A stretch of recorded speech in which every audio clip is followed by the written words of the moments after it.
बिस्मिल्लाहिर्रहमानिर्रहीम। आज हमारा लेक्चर नंबर 2 है LGA 2 का। जो कल हमारा लेक्चर हुआ था लेक्चर नंबर 1, वो तो टोटल एक ओरिएंटेशन थी जिसमें हमने ये देखा था कि इस कोर्स को हम कैसे लेकर चल सकते हैं जिसमें आपको ज़्यादा फ़ायदा हो। कि आपने अपना बेसिकली ज़िंदगी में अगर सक्सेस होना है तो उसका क्या फार्मूला है, कोई चीज़ सीखनी है तो उसका क्या फार्मूला है, जिसे लर्निंग लूप हमने कहा। फिर हमने देखा कि अगर बेस्ट फ्रीलांसर्स बनना है तो उसका क्या फार्मूला है। तो हमने कुछ जनरल सी चीज़ें देखी। आज का जो हमारा लेक्चर है, आज का लेक्चर भी इंट्रोडक्टरी है। आज हम ये देखेंगे कि हमारा कोर्स है क्या बेसिकली। जैसे मेजरली हमारा कोर्स है एसईओ, ब्लॉगिंग एंड फ्रीलांसिंग। हम देखेंगे कि ये ब्लॉगिंग क्या होती है, कैसे होती है, कितनी टाइप्स की होती है, इसमें क्या कौन कौन से स्किल्स हमें चाहिए, फिर इसी तरह फ्रीलांसिंग में हमें क्या क्या चाहिए, फिर इसी तरह एसईओ क्या है, कैसे है।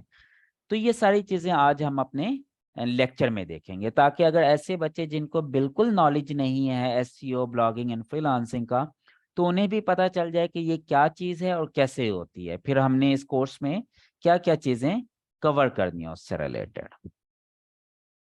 अच्छा, मेरी स्क्रीन आप लोगों के साथ आई होप शेयर हो चुकी होगी।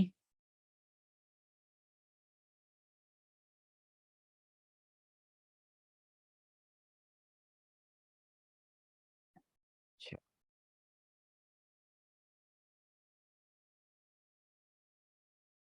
देखिए मेजरली ना दो चीजें होती हैं, ब्लॉगिंग एंड फ्रीलांसिंग। अब हम सबसे पहले ये डिस्कस कर लेते हैं कि व्हाट इज ब्लॉगिंग। ठीक है, ब्लॉगिंग है क्या। अब जो हमारा कोर्स है ना उसमें यही दो चीजें हैं बस, blogging and freelancing, there is nothing else. बाकी की जितने चीजें हैं वो बेसिकली ब्लॉगिंग का ही पार्ट है। अब ब्लॉगिंग है क्या, ब्लॉगिंग कहते हैं ब्लॉग लॉग को, ब्लॉग लॉग। लॉग कहते हैं किसी भी चीज की लिस्ट बना लेना। ठीक है, ब्लॉग रिटर्न फॉर्म में कोई कंटेंट हो, ठीक है, ब्लॉग की शक्ल में कोई कंटेंट लिखा हो, तो उसकी अगर कोई लिस्ट हो, कोई वेबसाइट की शक्ल आप जिसे दे देते हैं तो उसे ब्लॉग कहते हैं बेसिकली। ठीक है, अब ब्लॉग ये कह लें कि एक ऐसी वेबसाइट है जिसके थ्रू हमने अर्निंग करनी है।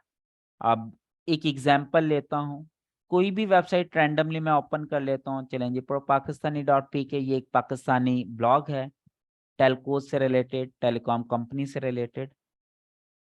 मैं इसको ओपन करता हूँ। अब मैं जब यहाँ पर जाऊंगा तो यहाँ पे मुझे कोई ना कोई एड्स लगे नजर आ जाएंगे। ये देखें, ये एडवर्टाइजमेंट लगी हुई है। ठीक है, ये देखें, ये नीचे फुटर में भी ऐड लगा हुआ है, साइड बार में भी एड्स लगे हुए हैं, यहाँ भी ये ऐड लगा हुआ है। अब ये ऐड कौन लगाता है, कैसे इनसे अर्निंग होनी है, ये सारी चीजें इन डिटेल हमने ये पढ़नी है।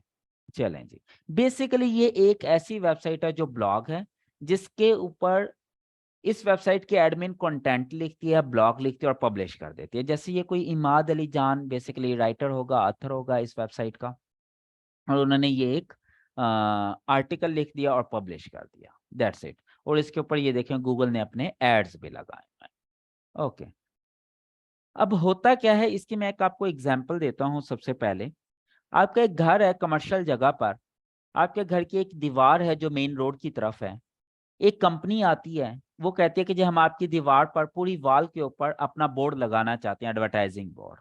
आप कहते हैं जी मैं अलाउ नहीं कर सकता इस तरह। वो कहते हैं जी ओके, हम आपको इसका रेंट देने को तैयार हैं।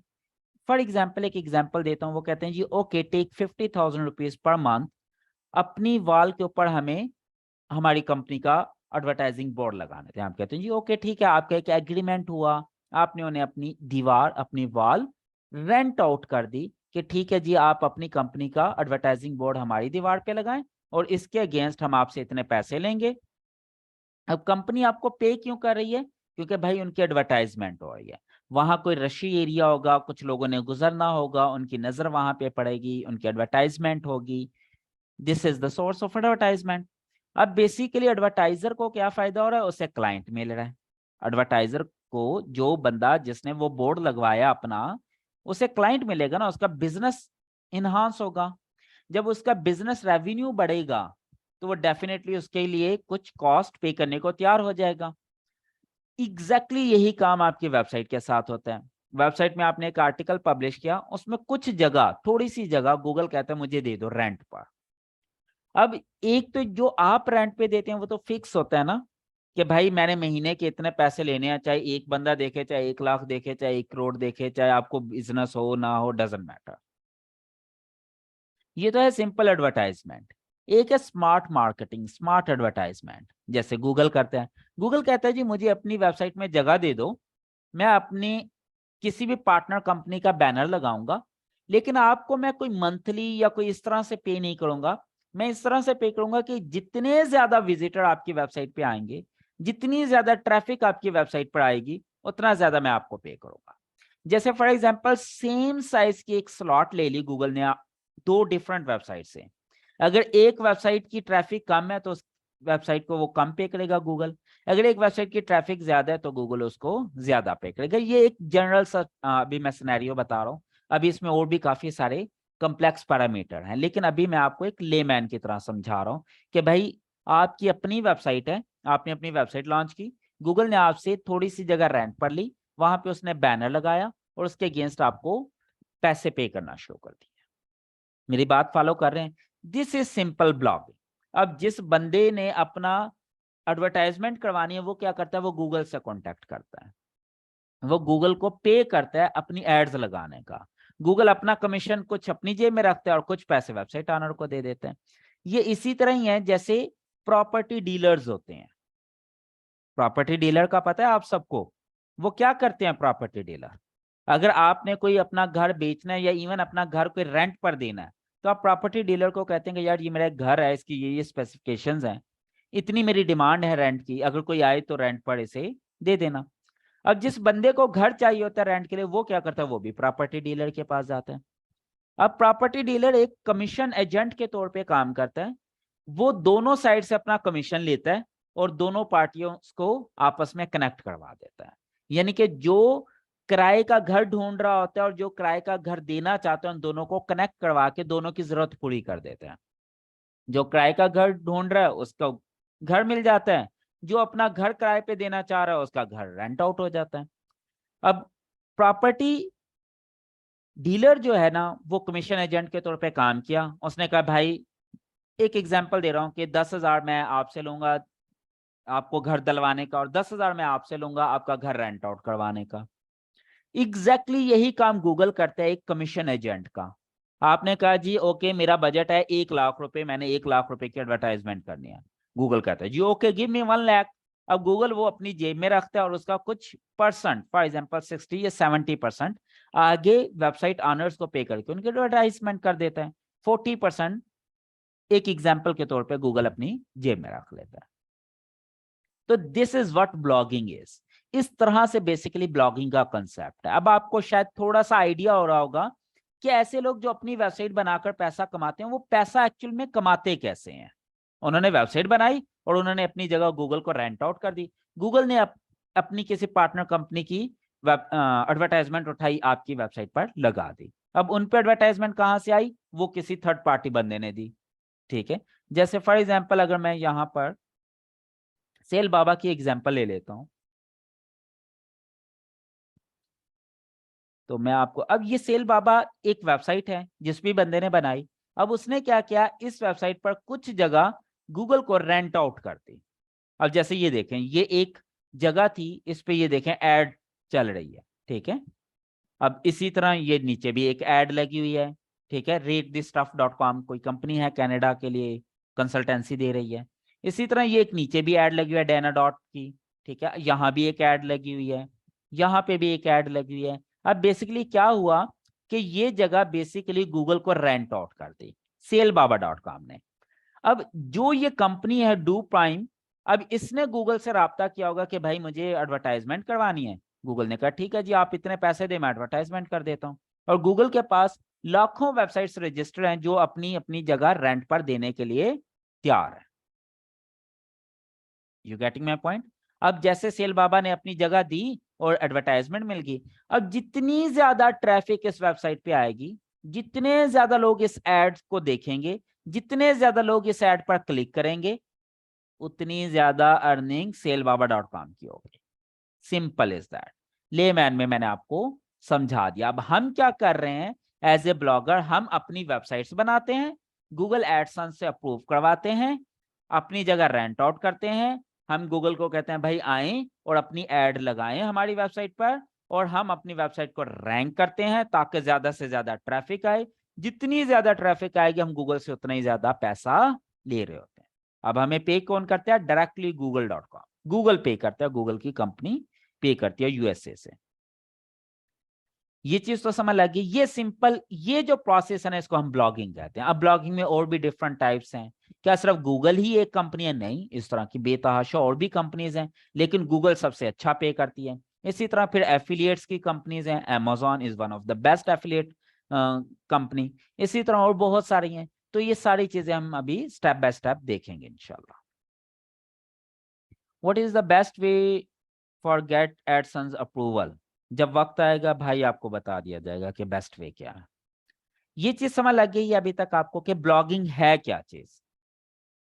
ब्लॉगिंग बेसिकली नाम है, you have to make your own website and rent out its some space to Google to earn money. This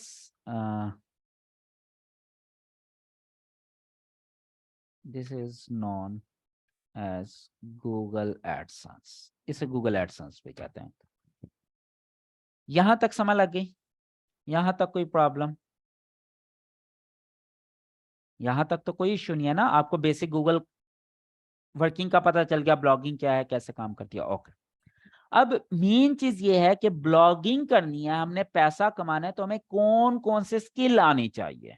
अभी मैं सिर्फ बात कर रहा हूं ब्लॉगिंग की, फ्रीलांसिंग की बाद में करेंगे। ब्लॉगिंग के लिए हमें सबसे पहले भाई वी नीड अ वेबसाइट। सबसे पहले तो भाई हमें एक वेबसाइट चाहिए, यही चाहिए ना? फिर और क्या चाहिए हमें? Then we need content. और क्या चाहिए? Then we need traffic. यही चीज चाहिए ना? ये तीन चीजें नॉर्मली चाहिए हमें अर्निंग के लिए। भाई सबसे पहले आपकी वेबसाइट होनी चाहिए, फिर आपके पास कंटेंट होना चाहिए, फिर आपके पास ट्रैफिक होनी चाहिए। If you have these three things you can earn money through blogging. Clear होगी ये चीज? अब आ जाए हम मजीद इसको डिटेल में डिस्कस करते हैं। What we need to have a website. एक वेबसाइट के लिए हमें क्या क्या चीजें चाहिए अगर हम अपनी वेबसाइट बनाना चाहते हैं? सबसे पहले आपको एक डोमेन नेम चाहिए, ठीक है। उसके बाद आपको एक वेबसाइट होस्टिंग चाहिए। उसके बाद आपको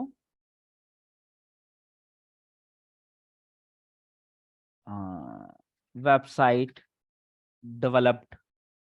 डेवलपमेंट चाहिए, ठीक है। ये तीन चीजें अब हमें चाहिए अपनी एक वेबसाइट ऑन करने के लिए। If I want to have a website, मुझे ये तीन चीजें चाहिए। I need a domain name, I need a website hosting, I need a website development. अब ये तीनों चीजें क्या है मैं अभी आपको एक्सप्लेन कर देता हूँ। ट्रैफिक का ये मतलब होता है कि कितने ज्यादा विजिटर आपकी वेबसाइट को विजिट कर रहे हैं। इसकी एक छोटी सी एग्जांपल मैं आपको देता हूं। अच्छा, ये आप डायरेक्ट मैसेज ना किया करें, पब्लिक मैसेज किया करें, ताकि बाकी लोगों को भी पता चल जाए कि आप क्या क्वेश्चन पूछ रहे हैं। इसके एक छोटी सी एग्जांपल मैं ये दे देता हूं। आप ये अज्यूम करें कि आपका फॉर एग्जांपल, चूंकि ये क्वेश्चन पूछने वाली एक फीमेल है, तो मैं फीमेल से रिलेटेड एग्जांपल दे देता हूं। आपका ब्यूटी पार्लर है, आप एक ब्यूटी पार्लर रन कर रही हैं। अब आपने ब्यूटी पार्लर के लिए एड लगानी है किसी जगह पर मार्केट में। अब मार्केट में एक ऐसी जगह है जहां पर लोग कम जाते हैं, लोग कम जाते हैं, वहां रश कम होता है। और एक और जगह है जहां पे रश ज्यादा है, लोग ज्यादा जाते हैं। अब अगर इन दोनों जगहों पे आपने एडवर्टाइजमेंट करनी हो, तो आप बताएं कि ज्यादा पैसे आप किस बंदे को पे करेंगे, या ज्यादा पैसे कौन सा बंदा आपसे डिमांड करेगा? जिसके पास रश वाली जगह पर एडवर्टाइजमेंट के ऑप्शन अवेलेबल है, या जिसके पास ऐसी जगह पे एडवर्टाइजमेंट के ऑप्शन अवेलेबल है जहां पर लोग नॉर्मली कम जाते हैं? सबा असलम, आप आंसर करें जरा इसका, आपने ये क्वेश्चन पूछा था।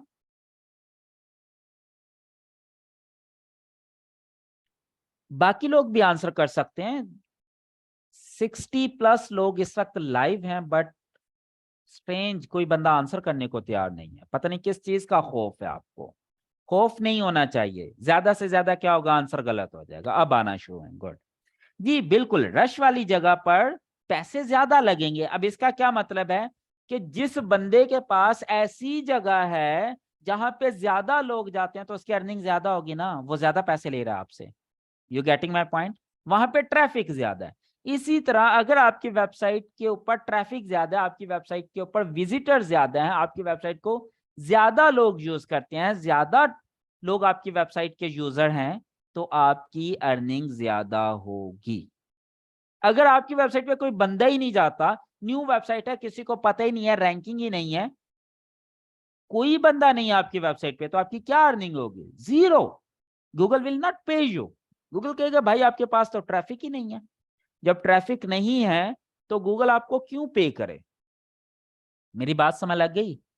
अब आइडिया हो गया कि ट्रैफिक है क्या चीज। बेसिकली ट्रैफिक, वेबसाइट ट्रैफिक का मतलब यह है कि आपकी वेबसाइट के ऊपर कितने यूजर्स हैं, आपकी वेबसाइट के कितने लोग आपकी वेबसाइट को व्यू करते हैं, यूज करते हैं, ओपन करते हैं। ठीक है, बाकी मजीद इन डिटेल हमने इस कोर्स में पढ़ना है। ओके, अब सबसे पहली चीज तो ये भाई, मुझे अपनी वेबसाइट चाहिए। अब अपनी वेबसाइट के लिए फिर मुझे तीन चीजें चाहिए, domain name, website hosting, website development. अब डोमेन नेम क्या है? डोमेन नेम एक नाम है, जैसे google.com है, जैसे सेलबाबा.com है। You getting my point? अब ये जो नाम है ना, ये आपको रेंट पर लेना पड़ता है, रेंट पर। और ये सालाना ईयरली चार्जेस होते हैं इसके, ईयरली चार्जेस। ठीक है, ये एक यूएसए की कंपनी है, वो ये चीजें रेंट आउट करती हैं, आपको नाम देती है। कोई भी नाम परमानेंट नहीं होता, जैसे google.com है, वो भी परमानेंट नहीं है। गूगल भी उनसे उन्हें सालाना बेसिस पे, ईयरली बेसिस पे करते हैं। वो नॉर्मली $10-12 होते हैं। ठीक है, रफली अंदाजा बता रहा हूँ, $10-12 में डोमेन मिल जाती है। फिर एक चीज होती है वेबसाइट होस्टिंग, यानी कि सर्वर। इसको वेबसाइट सर्वर भी कहते हैं, इसको वेब सर्वर भी कहते हैं, इसे होस्टिंग सर्वर भी कहते हैं। एक ऐसा कंप्यूटर जहां पर आप अपनी वेबसाइट का डाटा रखते हैं, और वो सर्वर या वो कंप्यूटर इंटरनेट के साथ कनेक्टेड होता है, और वो दुनिया में कोई भी बंदा जब आपकी डोमेन ओपन करता है, आपका एड्रेस देता है, तो वो डाटा फैच हो जाता है। जैसे सेलबाबा.com, अब इसका नाम है सेलबाबा.com। अब ये सेलबाबा क्या है? ये डोमेन नेम है। अब एक सर्वर, एक होस्टिंग है, जहां पर इस कंपनी ने अपना पूरा डाटा, इमेजेस, ग्राफिक्स, कंटेंट उसके ऊपर रखा हुआ है। और वो सर्वर या वो कंप्यूटर इंटरनेट के साथ 24 घंटे कनेक्ट रहता है, 24 आवर्स। ना वो कंप्यूटर ऑफ होता है, ना उसका राब्ता खत्म होता है इंटरनेट से। अब मैं या आप या कोई भी बंदा जब यहाँ पे ब्राउजर में जाके सेलबाबा.com लिखेंगे, तो क्या होगा, इस डोमेन के अगेंस्ट, इस नाम के अगेंस्ट जो भी डाटा पड़ा होगा, वो आपके ब्राउजर में लाकर शो कर देगा। ये एक यूनिक एड्रेस होता है। अगर एक दफा मैंने सेलबाबा.com ले ली, तो दुनिया में कोई और बंदा ये नाम .com के साथ नहीं ले सकता। क्लियर होगी? ये यूनिक एड्रेस है, दुनिया में एक ही बंदे के पास एक ही डोमेन होगी। अगर मैंने ये डोमेन ले ली, तो दुनिया में कोई और बंदा तब तक ये नाम नहीं ले सकता जब तक ये मेरी ऑनरशिप में, जब तक मैंने इसका पे किया हुआ है। हाँ, अगर मैं इसे रिन्यू नहीं करवाता, आफ्टर सम मंथ्स ये दोबारा मार्केट में अवेलेबल हो जाएगी, कि जो भी बंदा इसे खरीदना चाहे खरीद सकता है। क्लियर होगी? अब ये जो होस्टिंग होती है, ये भी ईयरली बेसिस पर आपको लेनी पड़ती है, ईयरली चार्जेस होते हैं इसके पे। क्लियर होगी जी? सेलबाबा.com यूनिक है ना, सेलबाबा.org या सेलबाबा.net या सेलबाबा.pk ये अलग डोमेन्स हैं, इन्हें तो कोई खरीद सकता है ना। अगर मैंने सेलबाबा.pk ले ली, तो फिर कोई सेलबाबा.pk नहीं ले सकता।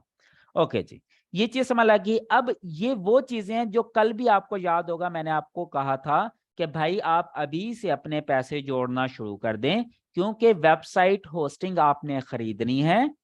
डोमेन नेम आपको फ्री में मिल जाएगा होस्टिंग की तरफ से। जब आप होस्टिंग खरीदते हैं, तो डोमेन नेम 1 ईयर के लिए आपको वो फ्री में दे देते हैं, कि ठीक है जी, ये 1 साल के लिए आपको मुफ्त अवेलेबल है, अगले साल आपने इसका पे करना है। अब जो नॉर्मल और अच्छी रीजनेबल वेबसाइट होस्टिंग है, वो तकरीबन $30-35 में आपको मिल जाती है। अब इस पेमेंट के अगेंस्ट यानी कि $30-35 के अगेंस्ट आपको होस्टिंग भी मिल जाएगी पूरे साल की, आपको डोमेन नेम भी मिल जाएगा, यानी कि ये दोनों चीजें आपको मिल जाएगी। अब वेबसाइट डेवलपमेंट ये होती है कि जो डिजाइन, लुक, थीम, जो शेप बनाई हुई, जैसे ये जिस कंपनी की भी वेबसाइट है उसने ये शेप बनाई, इसका लोगो रखा, इसका कलर, इसके सेटिंग, डिजाइन, इसमें इमेजेस, इसका एक पूरा फ्लो बनाया, पूरी वेबसाइट को डेवलप की, कोडिंग की, ये वेबसाइट डेवलपमेंट है। ये वन टाइम है and this would be free of cost for my students. जो मेरे स्टूडेंट्स हैं उनके लिए ये फ्री ऑफ कॉस्ट है, यानी कि उनकी वेबसाइट मैं खुद बना कर दूंगा, आपको गाइड भी करूंगा वेबसाइट कैसे बनानी है। अगर आप में से कोई बंदा खुद अपना थीम, अपना सेटअप करना चाहें वो भी कर सकते हैं। अगर आप लोग टेक्निकली इन चीजों को नहीं हैंडल कर सकेंगे तो आपके बिहाफ पर ये चीज मैं आपको पूरी की पूरी वेबसाइट, ब्लॉगिंग वेबसाइट फ्री में बना कर दूंगा। लेकिन उसके लिए जरूरी ये है कि आप वो होस्टिंग परचेज करेंगे जो मैं आपको रिकमेंड करूंगा। ठीक हो गया जी। यानी कि अब ये चीज ध्यान में रखें, अगर आप $30-32 आपके पास हैं तो आप पूरी की पूरी अपनी वेबसाइट लॉन्च कर सकते हैं। आपको डोमेन भी मिल जाएगी, होस्टिंग भी मिल जाएगी, वेबसाइट डेवलपमेंट भी, जस्ट $30-32 में, नथिंग एल्स। ये चीज क्लियर होगी? सर वेबसाइट होस्टिंग के दोबारा बता दें, समझ नहीं आई। अफशा आप रिकॉर्डिंग सुन लीजिएगा, अगर कोई पर्टिकुलर क्वेश्चन है तो वो आप पूछ लें काइंडली। सर अगर साल बाद चार्जेस ना दें तो क्या होता है, क्या हमारा डाटा खत्म? जी डेफिनेटली, अगर आप इसे रिन्यू नहीं करवाएंगे तो आप पे नहीं करेंगे तो वो खत्म हो जाएगी ना, डोमेन होस्टिंग जाया हो जाएगी।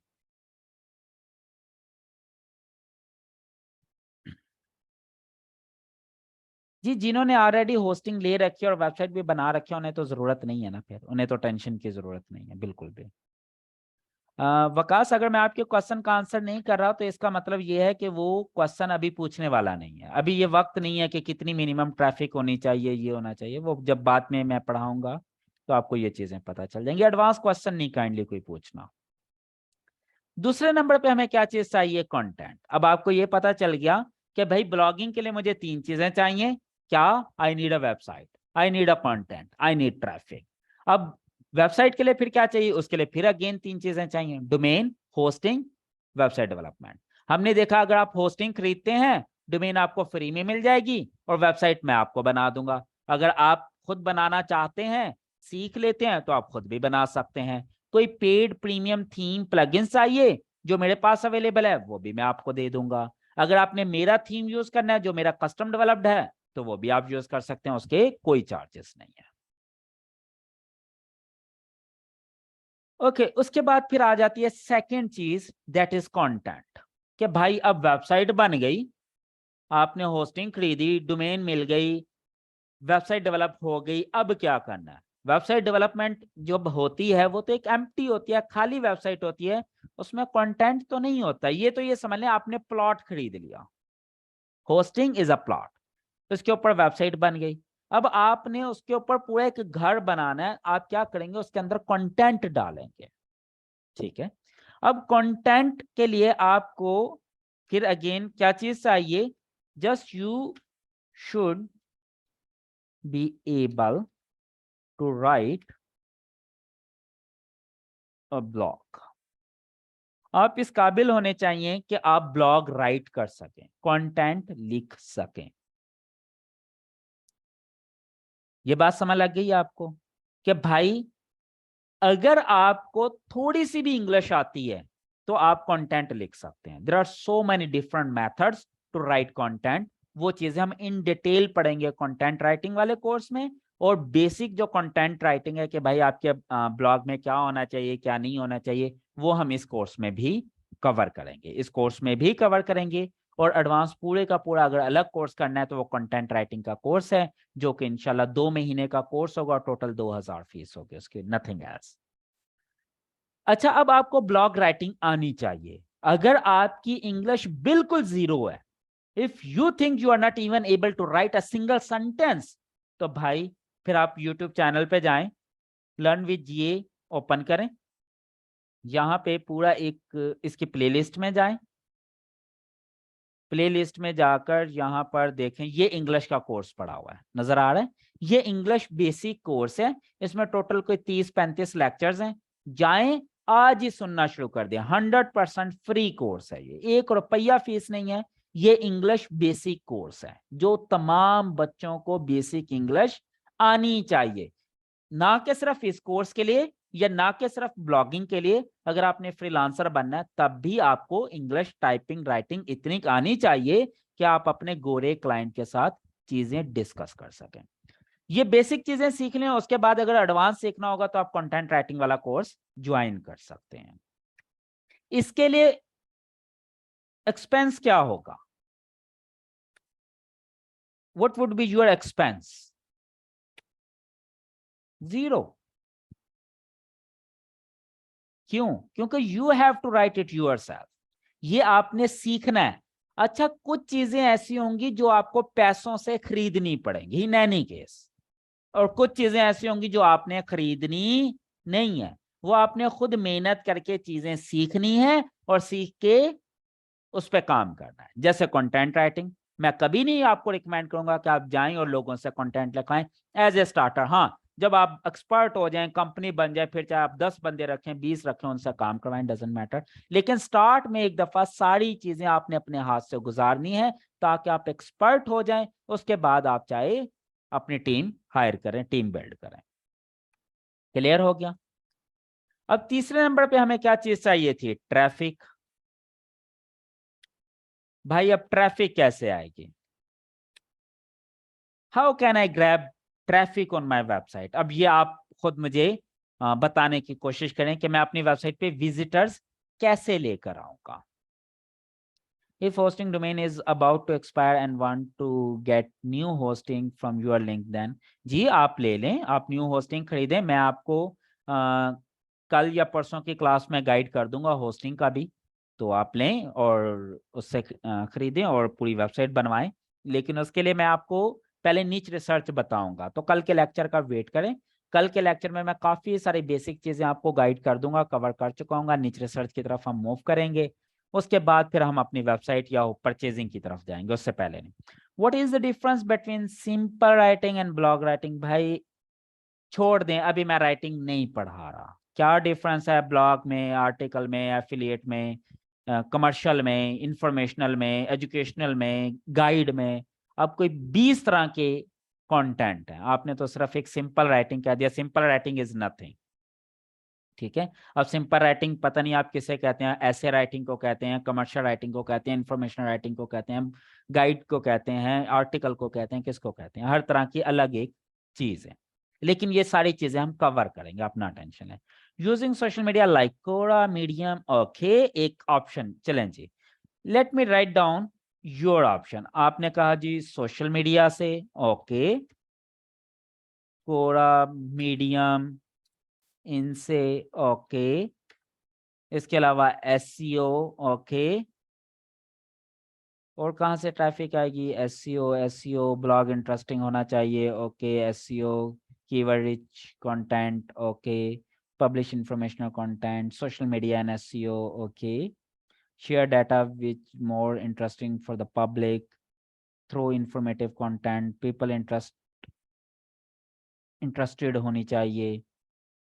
Social media account, SEO, social media user intent, Google Discover. जी जी जी, बिल्कुल ठीक है। आप में से बहुत सारे लोगों ने सही गेस कर रहे हैं कि आप रेडिट से जाएं, एड्स से जाएं, यूट्यूब से जाएं। अच्छा जी, Reddit, paid ads, YouTube, etcetera, ये सारे मीडियम है ट्रैफिक ग्रैब करने के। Referral, yes, referral. अच्छा, लेकिन हम जो जिसमें इंटरेस्टेड होंगे ना, वो किस में होंगे? SEO ranking. समझ लग गई जी ये चीज? अब आप किसी भी वेबसाइट के स्टैट उठा के देख लें, जो ब्लॉग है, जो ब्लॉग है, जो गूगल एडसेंस से पैसा कमाते हैं, उनकी तकरीबन मोर देन 80% ट्रैफिक गूगल से आ रही होती है। ऑर्गेनिक होती है। ऐसी ट्रैफिक जो गूगल सर्च इंजन से आए उसे हम ऑर्गेनिक ट्रैफिक कहते हैं। ऑर्गेनिक ट्रैफिक, ये जहन में रखें। What is organic traffic? Traffic that is coming from Google, sorry, चलें जब गूगल की बात करें तो मैं गूगल ही लिख देता हूँ, गूगल सर्च इंजन। ठीक है, जब गूगल सर्च इंजन से कोई बंदा रेफर होकर आए, टारगेट होके आए, तो उसको ऑर्गेनिक ट्रैफिक कहते हैं। ठीक हो गया। तो ज्यादातर 80 to 90% किसी भी वेबसाइट की जो ट्रैफिक है, जो ब्लॉग्स हैं एक्चुअल में, वो ऑर्गेनिक ट्रैफिक पर होते हैं, यानी कि उनकी ट्रैफिक गूगल से आ रही है, यानी कि उनकी ट्रैफिक एसईओ से आ रही होती है। समझ लगी? अब एसईओ है क्या? अब आपको अगर कोई भी चीज चाहिए होती है, आप क्या करते हैं? आप गूगल पे जाते हैं, यही काम करते हैं ना। अगर आपको कोई चीज चाहिए, कोई इंफॉर्मेशन चाहिए, आप गूगल पे जाते हैं और वहां पे सर्च कर लेते हैं। फॉर एग्जाम्पल, मुझे कोई चीज चाहिए, मैं कहता हूं features of iPhone 14 pro in Pakistan. ऐसे मुझे कुछ भी जो रैंडमली मुझे चाहिए था, मैं गया और मैंने लिख लिया कि आईफोन 14 प्रो के फीचर्स क्या हैं पाकिस्तान के अंदर, जो जो भी वेरिएंट अवेलेबल है। फॉर एग्जांपल, ये पहले नंबर पे एक वेबसाइट आ गई वट मोबाइल, मैं इसको ओपन कर लेता हूँ। फिर आ गई फोन बोली, ओके। फिर आ गई प्रो पाकिस्तानी डॉट पी के, वही जो अभी मैं आपको ओपन करके भी दिखाई। ये बहुत अच्छा ब्लॉग है पाकिस्तान का ना, प्रो पाकिस्तानी, इसकी मिलियंस में ट्रैफिक है गालिबा। ओके, अब ये देखें, ये एक वेबसाइट है जिसने क्या किया, जो मेरी प्रॉब्लम का सलूशन है वो दे दिया। इसने क्या किया, इसने एक टेबलर फॉर्म में तमाम फीचर्स लिख दिए आईफोन 14 प्रो के, और इसमें देखें इसने एड्स भी लगाई हुई है, एड्स बाय गूगल। अब इस वेबसाइट की जो ट्रैफिक है, ज्यादातर ट्रैफिक वो ऑर्गेनिक होगी। सेम इसी तरह अगली वेबसाइट पे जाते हैं, ये देखें इसने भी मेरा प्रॉब्लम सॉल्व कर दिया। टेबलर फॉर्म में मुझे तमाम फीचर्स लिख दिए जो मैं सर्च कर रहा था, और साथ में इसने भी एड्स लगाई हुई हैं, एड्स बाय गूगल, अर्निंग के लिए।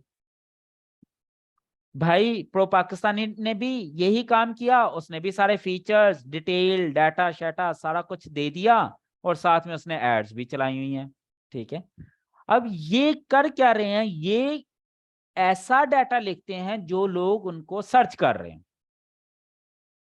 जो हमारे जैसे लोगों की जरूरत होती है ना, हमारे जैसे लोग जो काम सर्च कर रहे होते हैं, उन्हीं चीज के ऊपर ये राइटिंग करते हैं ताकि लोगों के प्रॉब्लम का सलूशन निकल आए। अगर आप प्रो पाकिस्तानी पे या वट मोबाइल पे जाएंगे तो क्यों जाएंगे? अगर आपको वहां पे आपकी रिक्वायर्ड इंफॉर्मेशन या रिक्वायर्ड डाटा मिल रहा है तभी जाएंगे ना। अगर वो रिक्वायर्ड डाटा नहीं दे रहे फिर तो नहीं जाएंगे। तो वो क्या करते हैं, वो ऐसा कंटेंट ढूंढते हैं जो लोग सर्च कर रहे होते हैं, उनके ऊपर राइटिंग करते हैं, फिर उसकी एसईओ करते हैं। अब एसईओ कैसे करनी है, ये अगले 2-3 महीने में हमने यही पढ़ना है कि एसईओ क्या है, कैसे करनी है, कौन कौन से स्टेप्स हैं, कौन कौन सी टाइप्स हैं, ए टू जी हम पढ़ेंगे। लेकिन सिंपल इज दैट, जिस वेबसाइट की जितनी अच्छी एसईओ होगी उसे उतनी ज्यादा अच्छी रैंकिंग मिलेगी। अब अगर आप यही चीज सर्च कर रहे होंगे तो आप कहां पे क्लिक करेंगे? जो सबसे ऊपर है यहां पे क्लिक करेंगे, या दूसरे तीसरे नंबर पे क्लिक कर लेंगे। बहुत ज्यादा नीचे आप नहीं जाएंगे, यही काम करते हैं ना। और दूसरे तीसरे पेज पे तो नॉर्मली लोग बहुत ही कम जाते हैं। You getting my point?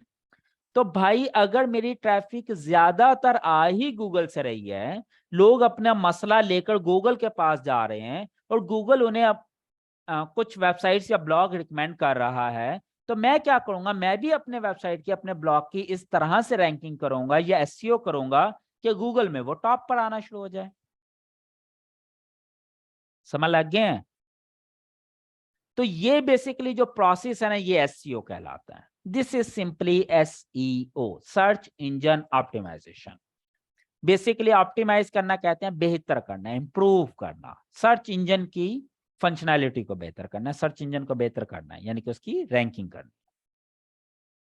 भाई अगर मेरी वेबसाइट रैंक कर जाएगी, एसईओ में आ जाएगी, तो मुझे ज्यादा ट्रैफिक मिलेगी। सेम यही फीचर यूट्यूब पर है। भाई मैं यूट्यूब पर गया, अब यूट्यूब पर आपको कोई चीज सर्च करनी है तो आप यहाँ सर्च करेंगे ना, अगर कोई वीडियो टॉप पर आती है तो उसको ज्यादा व्यूज मिलेंगे। जैसे फॉर एग्जांपल मैंने एसईओ ऑडिट करना, मैं कहता हूं मुझे पेड एसईओ ऑडिट चाहिए, मैं जाता हूं और सर्च कर लेता हूं। अब देखें ये तो एड्स लगी हैं, ये सबसे पहले ऊपर ही ये आपको मेरी ही वीडियो नजर आ जाएगी फ्री कोर्स वाले की, जिसमें मैंने पेड एसईओ ऑडिट करना सिखाया था। सॉरी। दूसरे नंबर पर उसी का पार्ट 2 अवेलेबल है। फिर ये एक अमित तिवारी हैं, उनकी वीडियो आ गई। फिर इसी तरह मार्केटिंग फंडास की वीडियो आ गई, इसी तरह उमर तस्कीर की वीडियो आ गई। मुख्तलिफ वीडियोस की रैंकिंग हुई। अब यूट्यूब की नज़र में शायद पेड एसईओ ऑडिट के ऊपर सबसे अच्छा कंटेंट मेरे पास है, इसलिए उसने इस कीवर्ड के ऊपर स्पेसिफिक दिस पर्टिकुलर कीवर्ड के ऊपर पेड एसईओ ऑडिट के ऊपर मेरी वीडियो को रैंक कर दिया। अब अगर कोई भी बंदा पेड एसईओ ऑडिट सर्च करेगा तो वो ये वीडियो लाजमी देखेगा। जब वो इस वीडियो पे आएगा तो मुझे व्यूज ज्यादा मिलेंगे, व्यूज ज्यादा मिलेंगे तो मेरी अर्निंग ज्यादा होगी। सेम इसी तरह ये प्रोसेस वेबसाइट के ऊपर काम करता है। समझ लग गई ये बात? Is SEO continuous process for any website? जी ये कंटिन्यूअस प्रोसेस है, ये कंपटीशन है। ये जब मैं आपको अभी एसईओ की तरफ लेके जाऊंगा ना, एसईओ क्या और उसकी डिटेल में, तो मैं आपको बताऊंगा एसईओ इज अ रेस। ये एक ऐसी रेस है, एक ऐसी मैराथन रेस है जो आपको कंटिन्यूअस एफर्ट करनी पड़ेगी। लेकिन ये चीज समझ लग गई कि ट्रैफिक लेने के लिए सबसे ज्यादा इंपॉर्टेंट जो है मेरे पास वो एसईओ रैंकिंग है। क्लियर होगी? बाकी चीजों से भी ट्रैफिक आती है, लेकिन अभी मैं उन ट्रैफिक सोर्स को डिस्कस नहीं करूंगा। अभी मेरा मेजर कंसर्न एसईओ रैंकिंग है, जिसके थ्रू 80-90% ट्रैफिक आती है। अगर 100 विजिटर आपकी वेबसाइट पे आए, मोर देन 80 विजिटर आपके सिर्फ गूगल से सर्च करके आते हैं। यहां तक चीजें क्लियर हो गई हैं? आपको थोड़ा सा आइडिया हुआ कि भाई हमारा ये कोर्स क्या है। इस कोर्स में हमने ब्लॉगिंग एंड फ्रीलांसिंग पढ़ने हैं। अब ब्लॉगिंग के लिए हमें 3 चीजें चाहिए, वेबसाइट, कंटेंट, ट्रैफिक। वेबसाइट के लिए हमने देख लिया कि फिर 3 चीजें चाहिए। 2 चीजें ऐसी हैं जो आपको खरीदनी पड़ेंगी, वो आप खुद नहीं अरेंज कर सकते। तीसरी चीज ऐसी है जो आप खुद भी बना सकते हैं, खरीद भी सकते हैं, मुझसे फ्री में भी बनवा सकते हैं, जो कि वेबसाइट डेवलपमेंट है। फिर कंटेंट है, कंटेंट हम आपको सिखाएंगे कंटेंट लिखना कैसे है, तो आपने खुद लिखना है, वो आपने कहीं से खरीदना नहीं है। फिर ट्रैफिक है, ट्रैफिक भी आपने कहीं से खरीदनी नहीं है, हम आपको सिखाएंगे कि आपने अपनी वेबसाइट की रैंकिंग कैसे करनी। यहां तक चीजें क्लियर हो गई। अब हम इसकी मजीद डिटेल में जाएंगे कि हमें कौन कौन सी स्किल्स चाहिए इस सारे प्रोसेस के लिए, जिसकी वजह से हम इतनी सारी चीजें सीखनी पड़ेंगी। यूट्यूब चैनल की अलग से एसईओ करनी पड़ती है या टेक मोबाइल? जी अलग से एसईओ करनी पड़ती है, वो भी मैं आपको गाइड करूंगा। चलें जी, हम मजीद डिटेल में जाने से पहले हम अपनी वेबसाइट ओपन करते हैं dgapps.com। जी वर्डप्रेस में इंशाल्लाह हम सीखेंगे। इसमें हम जाते हैं ट्रेनिंग्स में, यहाँ पे जाते हैं लर्न विद जीए कोर्स, एलजीए का कोर्स की डिटेल दी हुई है, एलजीए 2 की। यहाँ पर हम देखते हैं कि हमने सीखना क्या क्या था, ये चीजें। अब देखें एसईओ, सबसे पहले हमने एसईओ सीखनी है। अब आप मुझे जवाब दें जल्दी से कि हम एसईओ क्यों सीख रहे हैं, क्या जरूरत है? समझ लग गई कि ब्लॉगिंग में एसईओ की क्या इंपॉर्टेंस है? एसईओ से होगा क्या बेसिकली? यस, एसईओ अगर होगी तो उससे रैंकिंग मिलेगी, रैंकिंग मिलेगी तो ट्रैफिक मिलेगी, ट्रैफिक मिलेगी तो क्या होगा? अर्निंग होएगी। भाई एसईओ हुई, आपकी वेबसाइट रैंक होगी, वेबसाइट रैंक हुई तो ट्रैफिक ज्यादा हुई, ट्रैफिक ज्यादा हुई तो बेसिकली हो क्या रहा है? अर्निंग। एट द एंड हम क्या कर रहे हैं? कमाई की तरफ ही जा रहे हैं। हम जो कुछ भी सीख रहे हैं, हमारी तमाम तरह की लर्निंग एट द एंड हमें अर्निंग की तरफ लेके जा रही है। समझ लग गई ये चीज? उसके बाद हमने दूसरे नंबर पर जो चीज सीखनी है वो है एएसओ, ऐप स्टोर ऑप्टिमाइजेशन। अब आ जाए जी, ये यहां तक आइडिया हो गया बेसिकली चीजों का। What is ASO?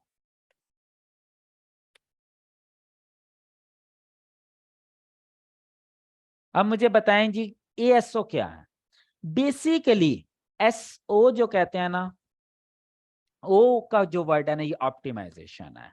अब अगर सर्च इंजन में रैंकिंग करनी है जो कि वेबसाइट की होती है, उसे कहते हैं एसईओ, सर्च इंजन ऑप्टिमाइजेशन। अगर यही रैंकिंग मुझे प्ले स्टोर में करनी है, उसको कहते हैं app store, basically generally app store, तो उसका नाम है ऐप स्टोर ऑप्टिमाइजेशन। अब जहां जहां भी सर्च इंजन इन्वॉल्व है, सर्चेज इन्वॉल्व है, वहां वहां हमें ऑप्टिमाइजेशन करनी पड़ती है, वहां वहां रैंकिंग होती है। अब जैसे फॉर एग्जांपल आप प्ले स्टोर में जाते हैं, तो इसका क्या है, play.google.com।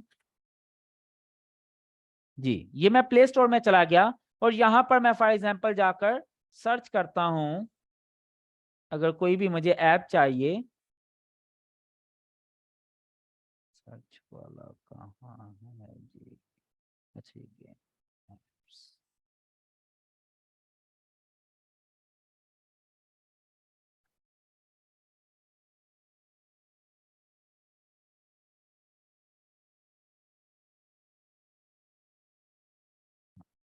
सर्च करता हूँ जी, फॉर एग्जांपल मुझे चाहिए पेंशन कैलकुलेटर। बेसिकली एक बंदा है जो रिटायर्ड हो गया और वो अपना पेंशन कैलकुलेटर देखना चाहता है, अपनी पेंशन मिलती है ना रिटायरमेंट पे, वो अपनी पेंशन कैलकुलेट करना चाहता है। अब ये देखें, ये एक, अब इसकी रैंकिंग हो जाती है, पहले नंबर पे ये आई, फिर ये आई, फिर ये आई, एंड सो ऑन। जो जितनी टॉप पर होगी उसके व्यूअर्स, उसके डाउनलोड उतने ही ज्यादा होंगे। अब ये भी हमारी कंपनी ने एक वेबसाइट, एक एप्लीकेशन बना कर दी थी किसी को पेंशन कैलकुलेटर के नाम से, और ये टॉप पर रैंक हुई है पेंशन कैलकुलेटर पर। अब ये देखें, ये भी पेंशन कैलकुलेटर है, ये भी पेंशन कैलकुलेटर है, ये भी पेंशन कैलकुलेटर है, pension calculator, retirement calculator, investment calculator, ये सारे पेंशन कैलकुलेटर हैं। ठीक है, हमारे वाला जो पेंशन कैलकुलेटर है ये टॉप पर रैंक हुआ हुआ। अब जहां भी सर्चेज इन्वॉल्व होंगी वहां पे रैंकिंग इन्वॉल्व हो जाएगी, और जहां पे रैंकिंग इन्वॉल्व होगी वहां पे ऑप्टिमाइजेशन इन्वॉल्व होगी लास्ट में। अगर यही काम मैं गूगल में जाके करता हूं तो उस प्रोसेस को एसईओ कहेंगे। अगर यही सर्चेज मैं प्ले स्टोर में जाके करता हूं तो उसको ऐप स्टोर ऑप्टिमाइजेशन कहेंगे। अगर यही काम मैं यूट्यूब में जाके करता हूं तो यूट्यूब एसईओ कहेंगे। You getting my point? अगर यही काम मैं सोशल मीडिया पर जाके कहता हूं तो उसे एसएमओ कहेंगे, सोशल मीडिया ऑप्टिमाइजेशन। तो आपको ये सारी टर्म्स का आइडिया हो गया, एसईओ, एएसओ, एसएमओ और यूट्यूब एसईओ। क्लियर होगी ये चीजें? अब ये सारी की सारी एसईओ के पार्ट हैं, ये समझ लें आप। क्लियर होगी ये चीज? ओके जी। अब अब हम इसमें ऐप स्टोर ऑप्टिमाइजेशन भी सीखेंगे कि अगर आपने प्ले स्टोर के अंदर कोई ऐप रैंक करनी है तो वो कैसे करेंगे। ठीक हो गया? उसके बाद तीसरे नंबर पर आ जाता है सोशल मीडिया मार्केटिंग। भाई सोशल मीडिया, सॉरी, मैं फेसबुक पे जाता हूं, पता नहीं आप लोगों ने कभी ये नोट किया है, इनफैक्ट काफी सारे लोगों ने नोट किया होगा, फेसबुक पर हर 5वीं पोस्ट जो है ना वो स्पॉन्सर्ड पोस्ट होती है। स्पॉन्सर्ड पोस्ट का मतलब समझते हैं ना, जो पेड पोस्ट होती है। देखें ये पहली, ये आगे स्पॉन्सर्ड, ये किस पोस्ट के नीचे स्पॉन्सर्ड लिखा हो इसका मतलब ये सोशल मीडिया मार्केटिंग हो रही है। मतलब अब ये जो भी हमजा अली है, ये बंदा फेसबुक को पैसे दे रहा है ताकि मेरी ये पोस्ट रैंक हो जाए, लोगों के सामने नजर आ जाए। इसको कहते हैं सोशल मीडिया मार्केटिंग। और फेसबुक क्या करता है, उसके नाम के नीचे एक छोटा सा लिख देता है स्पॉन्सर्ड, ताकि लोगों को ये पता चल जाए कि भाई ये खुद ब खुद नहीं आई, ये रैंकिंग के थ्रू नहीं आई, ये पेड प्रमोशन है। अच्छा, अगर हम देखते हैं पेड प्रमोशन के बाद एक, यानी कि एक पोस्ट हो गई, दूसरी पोस्ट, तीसरी पोस्ट, चौथी पोस्ट, और देखें 5वीं पोस्ट फिर क्या आ गई, स्पॉन्सर। फेसबुक पर हर 5वीं पोस्ट जो होती है वो पेड पोस्ट होती है। अब ये पेड पोस्ट है, इसके पैसे ले रहा है गूगल। उसके बाद फिर ये एक फ्री वाली आ गई, फिर ये रील्स आ गई, फिर ये दूसरी फ्री वाली आ गई, फिर तीसरी फ्री वाली आ गई। यहाँ पे रील्स को मिला के 4 और 5वीं फिर ये स्पॉन्सर्ड आ गई। ये देखिए ये 5वीं पेड पोस्ट आ गई। इसी तरह फिर एक फ्री, दूसरी फ्री, तीसरी फ्री, चौथी फ्री और ये 5वीं फिर स्पॉन्सर्ड आ गए। तो भाई ये भी एक बिजनेस है, ये भी हमने सीखना है कि एसएमएम के थ्रू अपनी वेबसाइट पे ट्रैफिक कैसे लेके आनी है, सोशल मीडिया मार्केटिंग कैसे करनी है, ई कॉमर्स की एडवर्टाइजमेंट कैसे करनी है। ये एक पूरी फील्ड है, ये भी हम इस कोर्स में सीखेंगे, आपको सिखाएंगे इंशाल्लाह। इसमें फेसबुक मार्केटिंग भी सीखेंगे और इंस्टाग्राम मार्केटिंग भी सीखेंगे। क्लियर होगी? अब ये प्रमोशंस कैसे लगाई जाती हैं, ये पोस्ट कैसे डिजाइन की जाती है, ये पोस्ट कैसे फेसबुक पर पेड पोस्ट के तौर पे लगाई जाती है, फेसबुक को पैसे कैसे पे करने हैं, इसका आपने रिटर्न कैसे लेना है, रेवेन्यू कैसे जनरेट करना है, ये सारी चीजें हम इस वाले लेक्चर में स्टडी करेंगे इंशाल्लाह। We will learn all SEO parts. जी हम तमाम एसईओ को इंशाल्लाह complete A to Z discuss करेंगे। Local SEO, global SEO, SEO में on page SEO, technical SEO, link building, off page, फिर इसके एसईओ के टूल्स, फिर एसईओ के जो एल्गोरिदम्स हैं, वो सारी चीजें हम डिस्कस करेंगे। ओके उसके बाद फिर चौथे नंबर पर आ जाता है कैनवा ग्राफिक डिजाइनिंग। यानी कि कैनवा एक टूल है, एक ऐसा सॉफ्टवेयर है जिसके अंदर हम अपनी ग्राफिक डिजाइनिंग करते हैं। जैसे ये जो बैनर है जो आपके सामने नजर आ रहा है, ये कैनवा के अंदर ही बना हुआ है। और कैनवा इंतहाई आसान टूल है, बिल्कुल इजी टूल है कि आप खुद भी इसे चाहें तो खुद ही 1, 2, 3 दिन में मास्टर हो सकते हैं कैनवा के। बहुत आसान है। अब इसमें भी 2 तरह के टूल्स होते हैं कैनवा के, एक कैनवा फ्री होता है, एक कैनवा प्रो होता है। कैनवा फ्री में बेसिक सी चीजें होती हैं, मजे की चीजें नहीं होती। कैनवा प्रो में मजे की चीजें हैं। लेकिन मसला ये है कैनवा प्रो पेड है, वो तकरीबन $60 उसकी प्राइस है पर ईयर। अब मेरे पास कैनवा प्रो का लाइसेंस है, टीचर लाइसेंस हमने लिया हुआ है, वो मुख्तलिफ लोगों से मिल जाता है सोशल मीडिया से। तो मैंने क्या किया, वो लाइसेंस लेकर आप सब बच्चों को फ्री में दे दिया। आप यही काम कर रहे थे ना कि अपना ईमेल मुझे सेंड कर रहे थे और मैं आपका ईमेल ऐड किए जा रहा था, तो आपका कैनवा फ्री कैनवा प्रो में कन्वर्ट हो गया। अब आपने क्या करना होता है, कैनवा की हमें जरूरत क्या है कि जब हम ब्लॉग बनाते हैं, हमें कोई थंबनेल बनाना है उसका, जैसे फॉर एग्जांपल यूट्यूब पे भी जाते हैं तो जैसे ये देखें, ये एक थंबनेल बना हुआ है ना, ये एक इमेज बनी हुई है, ये एक इमेज बनी हुई है, ये थंबनेल बने हुए, ये सारे के सारे थंबनेल कैनवा के ऊपर ही बने हुए हैं, कोई इस पे मेहनत नहीं हुई। हार्डली 2, 4, 5 मिनट लगते हैं, 5 मिनट में ये थंबनेल बन जाता है। बने बनाए टेम्पलेट हैं, उठाएं, एडिट करें, मॉडिफाई करें, अपना कंटेंट डालें, सिस्टम रेडी। मैं ये भी आपको सिखाऊंगा कि कैनवा प्रो में काम कैसे करना है, कैसे डिजाइनिंग करनी है, आपने थंबनेल कैसे बनाने हैं, आपने ब्लॉग की इमेजेस कैसे डिजाइन करनी है, यूनिक इमेजेस कैसे बनानी है। तो ये आपको पता चल गया होगा कि ब्लॉगिंग के अंदर हमें ग्राफिक डिजाइनिंग आनी चाहिए इन एनी केस, वो चाहे आप ब्लॉगिंग करें चाहे फ्रीलांसिंग करें। फिर 5वें नंबर पर है वर्डप्रेस ब्लॉग सेटअप। अब वर्डप्रेस क्या है भाई? कोई ऐसा बच्चा है जिसने कभी वर्डप्रेस का नाम ना सुना हो? एनीवन है तो जल्दी से मुझे बताएं, अगर है कोई ऐसा तो फिर मैं आपको मजीद बेसिक चीजें भी एक्सप्लेन कर देता हूं कि ये वर्डप्रेस है क्या चीज। अच्छा है, ठीक है चलें।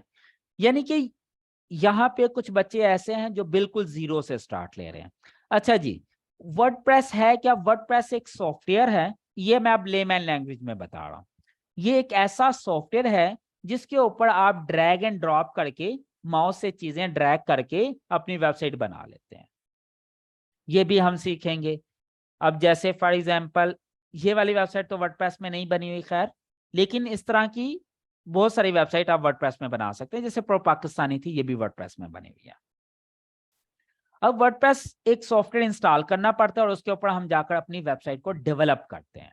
अब मैं आपको सिखाऊंगा कि भाई वर्डप्रेस इंस्टॉल कैसे करना है। वर्डप्रेस इंस्टॉल कहाँ पे करते हैं? सर्वर पे, जो आप होस्टिंग सर्वर लेंगे ना उसके ऊपर।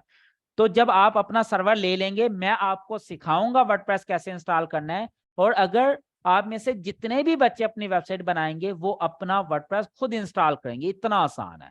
मैं आपको एक्सप्लेन करूंगा, गाइड करूंगा, टीच करूंगा फिर मैं वो स्टेप्स आपको समझ लग जाएंगे। आप अपना सर्वर लॉगिन करेंगे, सर्वर लॉगिन करके वर्डप्रेस इंस्टॉल करेंगे, वर्डप्रेस इंस्टॉल करके थीम इंस्टॉल करेंगे, थीम सेटअप करेंगे, प्लगइन सेटअप करेंगे।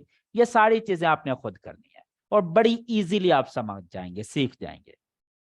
बस इतना समझ लें कि एक तो तरीका ये है वेबसाइट बनाने का कि आपको कोडिंग आनी चाहिए, प्रोग्रामिंग सीखें। प्रोग्रामिंग के थ्रू आप वेबसाइट बनाते हैं, जैसा कि PHP में बनती है, जैसा कि पाइथन में बनती है, जैसा कि लारावल में बनती है, जैसा कि JS में बनती है। और एक तरीका वो है कि आप कोई भी CMS उठा लें, CMS कहते हैं कंटेंट मैनेजमेंट सिस्टम। CMS उठाएं, जैसे कि वर्डप्रेस एक CMS है, उसको इंस्टॉल करें और उसके अंदर बने बनाए थीम्स प्लगइन्स अवेलेबल है, उनको ड्रैग एंड ड्रॉप करें और आपकी वेबसाइट रेडी हो जाएगी इजीली। तो ये बेसिकली अगर हम अपना ब्लॉगिंग करना चाहते हैं तो हमें अपनी वेबसाइट भी तो बनानी है ना भाई। जब अगर वेबसाइट बनानी है तो वेबसाइट को सीखना भी है,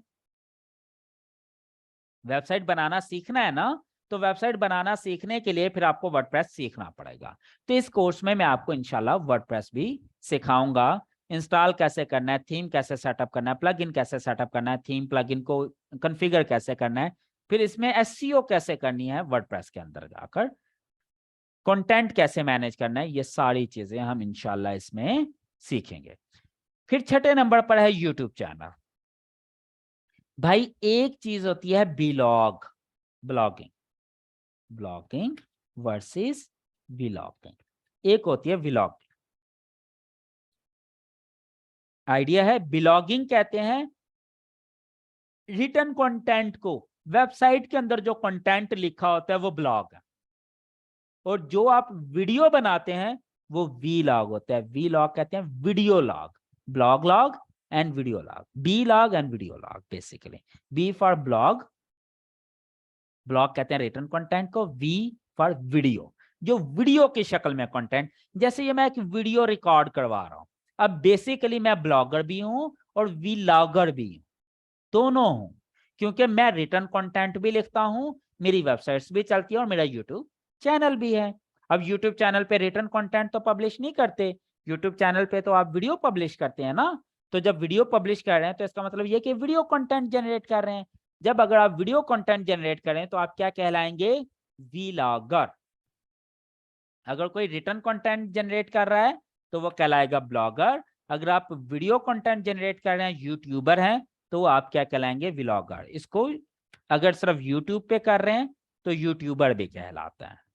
ठीक है, ये चीज समझ लग गई। इसी तरह अगर कोई बंदा टिकटॉक पे बना रहा हो तो उसे कहते हैं टिकटॉकर। ठीक है, यही काम नाम देते हैं ना आप कि यार ये बंदा टिकटॉकर है, ये बंदा यूट्यूबर है। अब यूट्यूबर, टिकटॉकर, ये सारे क्या हैं, ये सारे के सारे व्लॉगर्स हैं बेसिकली। समझ लग गया, ये सारे व्लॉगर हैं। तो भाई आज के दौर में रिटन कंटेंट की जितनी अहमियत है उससे कहीं ज्यादा वीडियो कंटेंट की अहमियत है। तो इसलिए हमने वीडियो कंटेंट जनरेट करना भी सीखना है अगर आपने ब्लॉगर बनना है। जैसे ये देखें, ये मेरी एक वेबसाइट है, इसके ऊपर एक कंटेंट लिखा हुआ है और उस कंटेंट के अंदर वीडियो भी अवेलेबल है। ये देखें, ये कंटेंट दिया, फिर एक वीडियो दे दी उसी की, फिर इमेजेस, फिर कंटेंट आया, और एट द एंड फिर एक वीडियो आ गई क्वेश्चन आंसर्स की। तो भाई आज के दौर में सिर्फ रिटर्न कंटेंट से गुजारा नहीं है, रिटर्न कंटेंट भी चाहिए, इमेजेस भी चाहिए, वीडियो कंटेंट भी चाहिए। आपको तीनों तरह का कंटेंट चाहिए if you want to be a successful blogger. अब ब्लॉगर बनने के लिए भी आपको ब्लॉगिंग, ग्राफिक्स और वीडियो लॉगिंग तीनों जरूरी है। समझ लग गई ये चीज। तो इसीलिए हम इस कोर्स में YouTube को भी सीखेंगे। अगर आप YouTube को सीख गए हैं, YouTube चलाना आ गया, तो इसका मतलब आप Facebook पे भी डाल सकते हैं वो वीडियो, वो TikTok पे भी डाल सकते हैं, कहीं भी डाल सकते हैं। फिर YouTube में हम ये सीखेंगे YouTube का चैनल कैसे बनाना है, वीडियो कैसे रिकॉर्ड करनी है, फिर वीडियो को अपलोड कैसे करना है, फिर YouTube की SEO कैसे करनी है, YouTube में जो टाइटल, डिस्क्रिप्शन, प्लेलिस्ट, फिर उसका टैग्स, ये सारी सेटिंग कैसे होती है, फिर एंड नोट्स जो बनते हैं वो कैसे बनते हैं, ये सारी चीजें हम YouTube चैनल में सीखेंगे, इंक्लूडिंग YouTube SEO। समझ लग गई। फिर उसके बाद हमारा एक टॉपिक है डिजिटल मार्केटिंग का। बेसिकली डिजिटल मार्केटिंग तो एक समंदर है, इतना बड़ा समंदर है कि इसमें बहुत कुछ आता है, लेकिन हम इसमें सिर्फ दो ही चीजें कवर करेंगे। The one is Google ads, कि गूगल पर पेड प्रमोशन कैसे करनी है। Other is YouTube promotion. अब डिजिटल मार्केटिंग में Facebook marketing, Instagram marketing, YouTube marketing, Google marketing, ये सारी चीजें शामिल हैं। इसमें एसईओ भी आती है। नेक्स्ट लेक्चर में जब मैं एसईओ का पढ़ाऊंगा तो मैं आपको एक तस्वीर दिखाऊंगा डिजिटल मार्केटिंग की, जिससे आपको बेहतर आइडिया होगा कि डिजिटल मार्केटिंग है, फिर इलेक्ट्रॉनिक्स मार्केटिंग है, फिर वेब मार्केटिंग है, फिर उसके अंदर एसईओ है। एसईओ ये समझ लें कि एक छोटी सी नहर है, डिजिटल मार्केटिंग समंदर है, उसके अंदर वेब मार्केटिंग या इलेक्ट्रॉनिक मार्केटिंग एक दरिया है, उसके अंदर एक छोटा सी नहर है जिसको एसईओ कहते हैं। ये इतनी बड़ी फील्ड है, अब आप खुद अंदाजा लगा ले। तो हम इसमें डिजिटल मार्केटिंग में फेसबुक मार्केटिंग भी कवर हो जाएगी, इंस्टाग्राम मार्केटिंग भी कवर हो जाएगी, यूट्यूब मार्केटिंग भी कवर हो जाएगी, और साथ में गूगल एड्स कैसे रन करनी है वो भी कवर हो जाएंगे। ठीक हो गया, ये सारी चीजें हम सीखेंगे। नीदा क्वेश्चन पूछते हैं जी, एज फीमेल वीडियो कैसे बनाएंगे विदाउट फेस और वॉइस। जी वो मैं आपको आइडिया दूंगा, ना टेंशन है, अब बेफिक्र है। अच्छा जी, उसके बाद नेक्स्ट हमारा पार्ट है इन्फ्लुएंसर मार्केटिंग का, कि भाई अगर आपने इन्फ्लुएंसर बनना है तो कैसे बनेंगे। टू बी वेरी फ्रैंक, मैं अपनी फील्ड में, एसईओ की फील्ड में अननोन था एक बंदा, मुझे कोई नहीं जानता था। अगर मेरा इंट्रोडक्शन करवाया तो वो सर हिशाम सरवर ने करवाया। आज से कोई साल, 1.5 साल या 2 साल पहले उनसे मुलाकात हुई एक जगह पर, फिर उनसे कुछ चीजें डिस्कस हुई इस्लामाबाद में। उन्हें मैंने अपना कुछ फ्रीलांसिंग का उन्हें पता चला मेरा, जब उन्हें पता चला मेरा मैं $1 मिलियन क्रॉस किया हुआ है, मेरी इतनी वेबसाइट है, ये वो, तो बड़ी हेल्दी डिस्कशन हुई हमारी। फिर जब उन्हें ये पता चला कि मैं एसईओ एक्सपर्ट भी हूँ और एसईओ से भी मेरी अर्निंग लाखों में है, लाखों डॉलर्स में है, तो फिर उन्होंने कहा कि आप टेक्निकल एसईओ को कवर करवाएं। फिर जब उन्हें ये पता चला कि टेक्निकल एसईओ मैं खुद डेवलप करता हूँ, कोडिंग करता हूँ, प्रोग्रामिंग करता हूँ, तब मैंने एक वीडियो उनके साथ रिकॉर्ड करवाई यूट्यूब चैनल पर, जो आप में से बहुत सारे बच्चों ने भी देखी होगी, जिसका पार्ट 2, 3 अभी आना था, जो कि मौका नहीं मिल सका। लेकिन उनके कहने के बाद, उनके मशवरे के बाद मैं सोशल मीडिया पर आया हूँ। मुझे सोशल मीडिया पे पहले कोई नहीं जानता था, मैं यूट्यूब चैनल नहीं था, मेरा कोई फेसबुक अपना कोई पेज नहीं था, मैं बस अपनी दुनिया में मगन था। मेरा अपनी एक सॉफ्टवेयर कंपनी थी, मेरे डेवलपर्स थे, अल्हम्दुलिल्लाह मेरे पास कोई 100 के करीब एम्प्लॉइज थे उस वक्त इस्लामाबाद में। तो मैं अपनी बस अर्निंग करता था, अपनी दुनिया में रहता था। लेकिन उसके बाद मैंने अपनी फेस वैल्यू पे काम किया। अब ये जो मैं काम कर रहा हूं इसे हम कहते हैं इन्फ्लुएंसर मार्केटिंग, कि अब बेसिकली मैं एक इन्फ्लुएंसर बनने की तरफ काम कर रहा हूं। अब अगर कोई एसईओ का काम होता है या एसईओ की डिस्कशन होती है, बहुत सारे ग्रुप में लोग मुझे टैग कर रहे होते हैं, तो बेसिकली मैं अपनी फील्ड का इन्फ्लुएंसर बनता जा रहा हूं। अब इन्फ्लुएंसर कैसे बनना है आपने, ये हम इसमें डिस्कस करेंगे। अब इन्फ्लुएंसर बनने के लिए आपको हर मीडिया यूज करना है, आपको टिकटॉकर भी बनना है, आपको लाइकी भी यूज करना है, आपको यूट्यूब शॉर्ट्स भी यूज करना है, यूट्यूब चैनल भी यूज करना है, आपको फेसबुक रील्स भी यूज करना है, आपको फेसबुक के ग्रुप, फेसबुक के पेजेस, आपको अपनी वेबसाइट, सारा कुछ आपने यूज करना है। इन तमाम चीजों को यूज करते हुए आप क्या होंगे, बेसिकली इन्फ्लुएंसर बनेंगे। क्लियर होगी ये चीज। तो ये इन्फ्लुएंसर बनना बहुत इंपॉर्टेंट है आज के दौर में। और कभी कभी मुझे खुद फील होता है कि मैं बहुत लेट हो गया इस डिजिटल वर्ल्ड में आने में। मैं अपनी दुनिया में तो मगन था, अपनी फील्ड में तो काम कर रहा था, पैसा भी बहुत ज्यादा कमा रहा था, लेकिन मेरी फेस वैल्यू जीरो थी। मीन मुझे दुनिया नहीं जानती थी, लोग नहीं जानते थे। बस ये था कि मेरा एक अपनी फील्ड में था, जो फ्रीलांसर्स थे टॉप के, वो तो मुझे जानते थे कि यार ये एक बंदा है जिसकी इतनी अर्निंग है, ये जो एक टॉप फ्रीलांसर्स में शामिल है, लेकिन मेरा कोई सोशल मीडिया पर कोई शक्ल नहीं थी। तो हम ये भी देखेंगे कि इन्फ्लुएंसर मार्केटिंग करनी कैसे है, how you have to be an influencer. Okay, अब ये सारी स्किल्स हमें सीखनी है ब्लॉगिंग के लिए भी और अपनी अर्निंग के लिए भी। उसके बाद ये कुछ अर्निंग मेथड है कि भाई आप गूगल एडसेंस से कैसे पैसे कमाएंगे। जैसे अभी मैंने आपको बताया गूगल एडसेंस है क्या, आपकी एक वेबसाइट होनी चाहिए, कंटेंट होना चाहिए, ट्रैफिक होनी चाहिए। फिर आप उस वेबसाइट पर थोड़ी सी जगह गूगल को रेंट आउट कर देते हैं, उस पर गूगल ऐड लगा देता है और उस ऐड के अगेंस्ट आपको पैसे मिलना शुरू हो जाते हैं। इस प्रोसेस को गूगल एडसेंस कहते हैं। अब गूगल के पास दो तरह के प्रोग्राम है,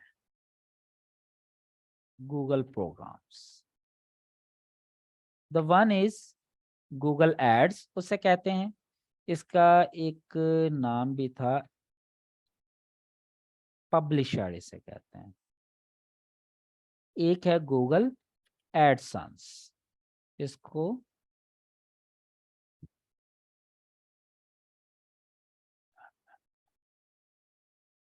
पब्लिशर कहते हैं, इसको एडवर्टाइजर कहते हैं। अब ये दो प्रोग्राम है गूगल के, एक गूगल एड्स है, एक गूगल एडसेंस है। एज ए ब्लॉगर आपने काम करना है गूगल एडसेंस पे, कि आपने रेंट आउट करनी है अपनी जगह।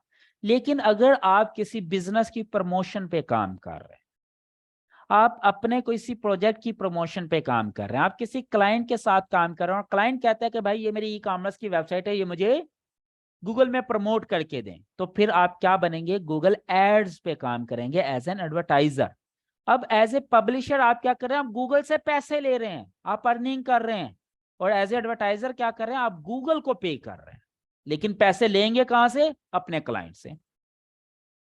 अब मैं क्या करता हूं, अगर कोई बंदा सोशल मीडिया कंपेन चलवाता है या गूगल एड्स मुझसे चलवाता है, तो मेरा 70-30 का फार्मूला होता है।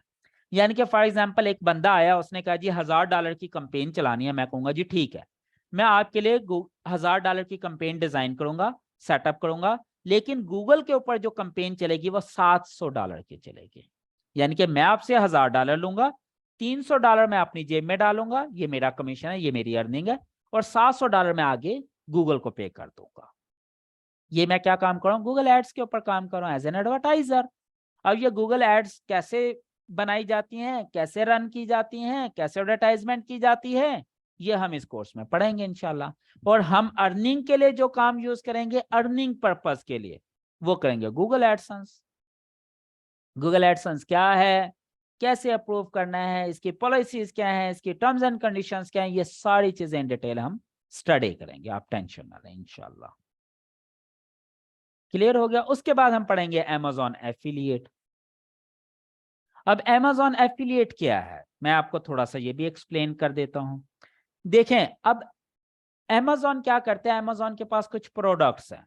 फॉर एग्जाम्पल Amazon ये माउस बेचता है, फॉर एग्जाम्पल Amazon ये कीबोर्ड बेचता है, फॉर एग्जाम्पल Amazon ये फ्लैग बेचता है, फॉर एग्जाम्पल Amazon ये क्लॉक बेचता है, फॉर एग्जाम्पल Amazon ये टेबल के ऊपर रखने वाला नेम बेचता है, लैपटॉप बेचता है, टेबल बेचता है, चेयर बेचता है, बैकग्राउंड में लगी इतनी सारी चीजें हैं, Amazon ये सारी चीजें बेचता है।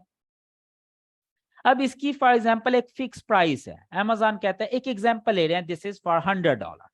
Amazon कहता है भाई ये $100 का। अब Amazon खुद नहीं बेचता कुछ भी, ये चीज जहन में रखें, Amazon खुद कुछ नहीं बेचता। Amazon के ऊपर मुख्तलिफ सेलर्स हैं जो जाकर अपनी अपनी चीजें बेचते हैं। जैसे ओलेक्स का आपको पता होगा, क्या ओलेक्स खुद भी कोई चीजें बेचते हैं, नहीं, ओलेक्स पे लोग अपनी अपनी चीजें बेच रहे होते हैं। इसी तरह Amazon एक प्लेटफॉर्म है, Amazon कहता है भाई अगर आपने अपना माउस बेचना है बेच दें। अब माउस की कीमत फॉर एग्जांपल $100 है। अब फॉर एग्जांपल एक अब्बास नामी बंदा है, अब्बास Amazon पे जाता है और ये माउस सेल करना शुरू कर देता है, अब्बास सेलर है बेसिकली। अब अब्बास ये बेचता है $100 में। अब फॉर एग्जांपल मैं $100 में बेच रहा हूँ, हो सकता है मुझे ये मिले पीछे से $70 में। मैंने ये HP की कंपनी से $70 में माउस लिया और $100 का बेच रहा हूं। अब $70 का लिया, कुछ Amazon को कमीशन दिया, कुछ पैकिंग का खर्चा हुआ, कुछ सारा कुछ कर करा के हो सकता है मुझे ये पड़ गया $80 में। अब $80 का लेके $100 को बेच रहा हूं, तो मेरा कमीशन कितना हो गया, मेरा प्रॉफिट कितना हो गया, $20। भाई मैं एफिलिएट में जाता हूं, मैं कहता हूं भाई जो बंदा ये मेरा माउस सेल करवाएगा मैं $5 उससे दूंगा। मैं कहूंगा जो बंदा अपनी अपनी वेबसाइट पे मेरा ये वाला माउस बेचेगा और मेरे से लेकर बेचेगा, मैं उसे $5 कमीशन दूंगा। अब एक बंदा है अली, अली ने क्या किया, अली की एक वेबसाइट है माउस के ऊपर, उसने क्या किया, उसने मेरी वेबसाइट से उठाया और अपनी वेबसाइट में लिंक कर दिया कि भाई ये बड़ा अच्छा माउस है, बड़े इसके अच्छे फीचर हैं, अगर किसी को चाहिए तो यहाँ क्लिक करें खरीद लें। अली की वेबसाइट पे एक विजिटर आया और उसने क्लिक किया माउस पे और वो मेरी वेबसाइट पे आकर खरीद लेता है। तो अब मेरी वेबसाइट पे जो सेल हुई है ना वो अली की वजह से हुई है। तो अब मैं क्या करूंगा, $5, अब मैंने तो $100 ले लिए क्लाइंट से, अब इसमें से $5 अली को पे कर दूंगा। ये क्या है, ये एफिलिएट कमीशन है बस। इसको हम कहते हैं एफिलिएट ब्लॉगिंग। कि भाई आपने लोगों की वेबसाइट, लोगों की प्रोडक्ट अपनी वेबसाइट पे रिकमेंड करनी है, जब वहां पर विजिटर क्लिक करके वो चीज खरीदेगा तो वो वेबसाइट आपको कमीशन देगी। जैसे कि फॉर एग्जांपल हम एक एग्जांपल ले लेते हैं, जूसर मशीन। ठीक है, आपके घरों में जूसर मशीन यूज होती है ना, जूस वगैरह बनाने के लिए। अब ये देखें, ये एक जूसर मशीन है, ये एक फूड नेटवर्क वेबसाइट है, ये भी लिखता है, ये और भी वेबसाइट है, फॉर एग्जांपल बेट बाय है, ये है वेलमार्ट है, बेतहाशा है। अब हम जाते हैं जी फूड नेटवर्क पर। अब फूड नेटवर्क ने क्या किया भाई, उसने पहले जूसर को एक्सप्लेन किया जूसर क्या है, फिर टॉप जूसर्स की उसने लिस्ट दी, फिर उसके बाद उसने उसकी सारी डिटेल दी, उसके बाद उसकी तस्वीर दी, उसके बाद उसकी डिटेल दी, फिर उसको टेस्ट कैसे किया, ये सारी चीजें करके, और साथ में ये देखें प्राइस भी बता रहा है कि भाई ये $162 का है और कहां पे बिक रहा है, Amazon पे।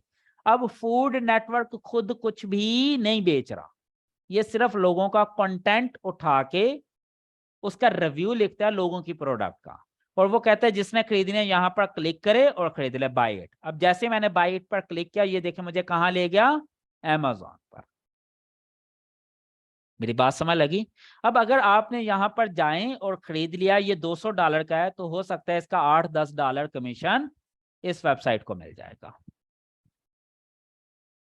इसी तरह उसने एक और प्रोडक्ट उठाई, उसका भी रिव्यू लिखा, दूसरी एक और प्रोडक्ट उठाई, उसका भी रिव्यू लिखा, एक और प्रोडक्ट उठाई, उसका भी रिव्यू लिखा, फिर रिव्यू लिखा, एंड सो ऑन। बेसिकली इसे हम कहते हैं Amazon एफिलिएट, कि आप Amazon की प्रोडक्ट उठाते हैं, उसका रिव्यू लिखते हैं और अपनी वेबसाइट में पब्लिश कर देते हैं, और उसके बाद उसको फिर रैंक करते हैं। अब भाई जितनी ज्यादा सेल्स होंगी उतनी ज्यादा अर्निंग होगी। अब मुझे बताएं फूड नेटवर्क अर्निंग कैसे कर रहा है, जल्दी से बताएं। आप लोग मैसेज करके मुझे जल्दी से बताएं कि ये जो वेबसाइट है फूड नेटवर्क, ये कैसे अर्निंग कर रहा है। नहीं, Amazon एफिलिएट से बिल्कुल ठीक है, कमीशन ले रहा है, okay, affiliate with Amazon, AdSense, affiliate, AdSense, affiliate, commission, AdSense, Amazon। अच्छा मुझे ये बताएं, ये वेबसाइट एडसंस से कमा रही है, गूगल एडसंस से, या Amazon एफिलिएट से? बोथ। जी, ये दोनों से अर्निंग कर रही है। ये देखें, इसने एफिलिएट भी किया हुआ है, साथ में इसने गूगल एड्स भी लगाए हुए हैं, ये देखें। तो ये दोनों तरीकों से कमा रही है। भाई अगर कोई सेल नहीं होती और विजिटर आता है तो उसकी एडसेंस से अर्निंग हो रही है, लेकिन अगर कोई सेल्स भी हो जाती है तो उसकी एक्स्ट्रा अर्निंग हो रही है। बात समझ रहे हैं ना? वो Amazon से कमीशन भी ले रहा है सेल्स जनरेट करने पे, और ट्रैफिक लाने पर गूगल से, गूगल एडसेंस के थ्रू अर्निंग भी ले रहा है। समझ लग गई? इसी तरह हमने एक और वेबसाइट देखी थी, बेट बाय। अब ये क्या है जी, चलें जी यूनाइटेड स्टेट्स में चले जाते हैं हम, इसका यूएस वर्जन।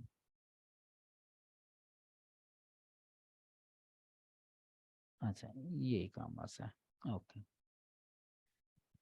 तो ये चीज समझ लग गई, बेसिकली इस तरह से आपकी अर्निंग होती है। अब जैसे ये देखें एनवाई टाइम्स, ये एक बहुत बड़ी वेबसाइट है। एनवाई टाइम ये एफिलेट करती है, और इस लेवल पे जाके करती है कि you can not even imagine. मेरा अपना एनालिसिस है, इस वेबसाइट की डेली की earning that is more than $1,00,000।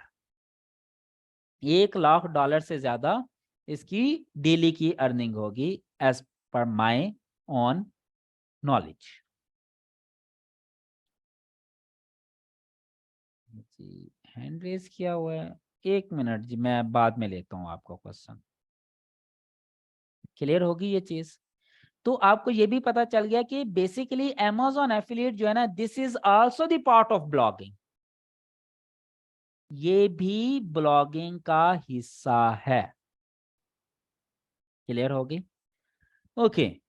अब उसके बाद आ जाता है डाटा एंट्री जॉब्स, कि भाई आप डाटा एंट्री करें लोगों के लिए और कमाई करें। अच्छा, ये मैं कभी रिकमेंड नहीं करता, लेकिन ये मैं उन लोगों को रिकमेंड करता हूं जिन्हें कुछ नहीं आता, निकम्मे हैं। मैं उन्हें कहता हूं भाई something is better than nothing. ये लेबर जॉब है कि आपने डाटा एंट्री करके पैसे कमाने और उसकी अर्निंग बहुत कम होगी। एक सिंपल सा फार्मूला अपने जहन में रख लें, जो स्किल जितनी आसान होगी ना, उसमें अर्निंग उतनी ही मुश्किल होगी।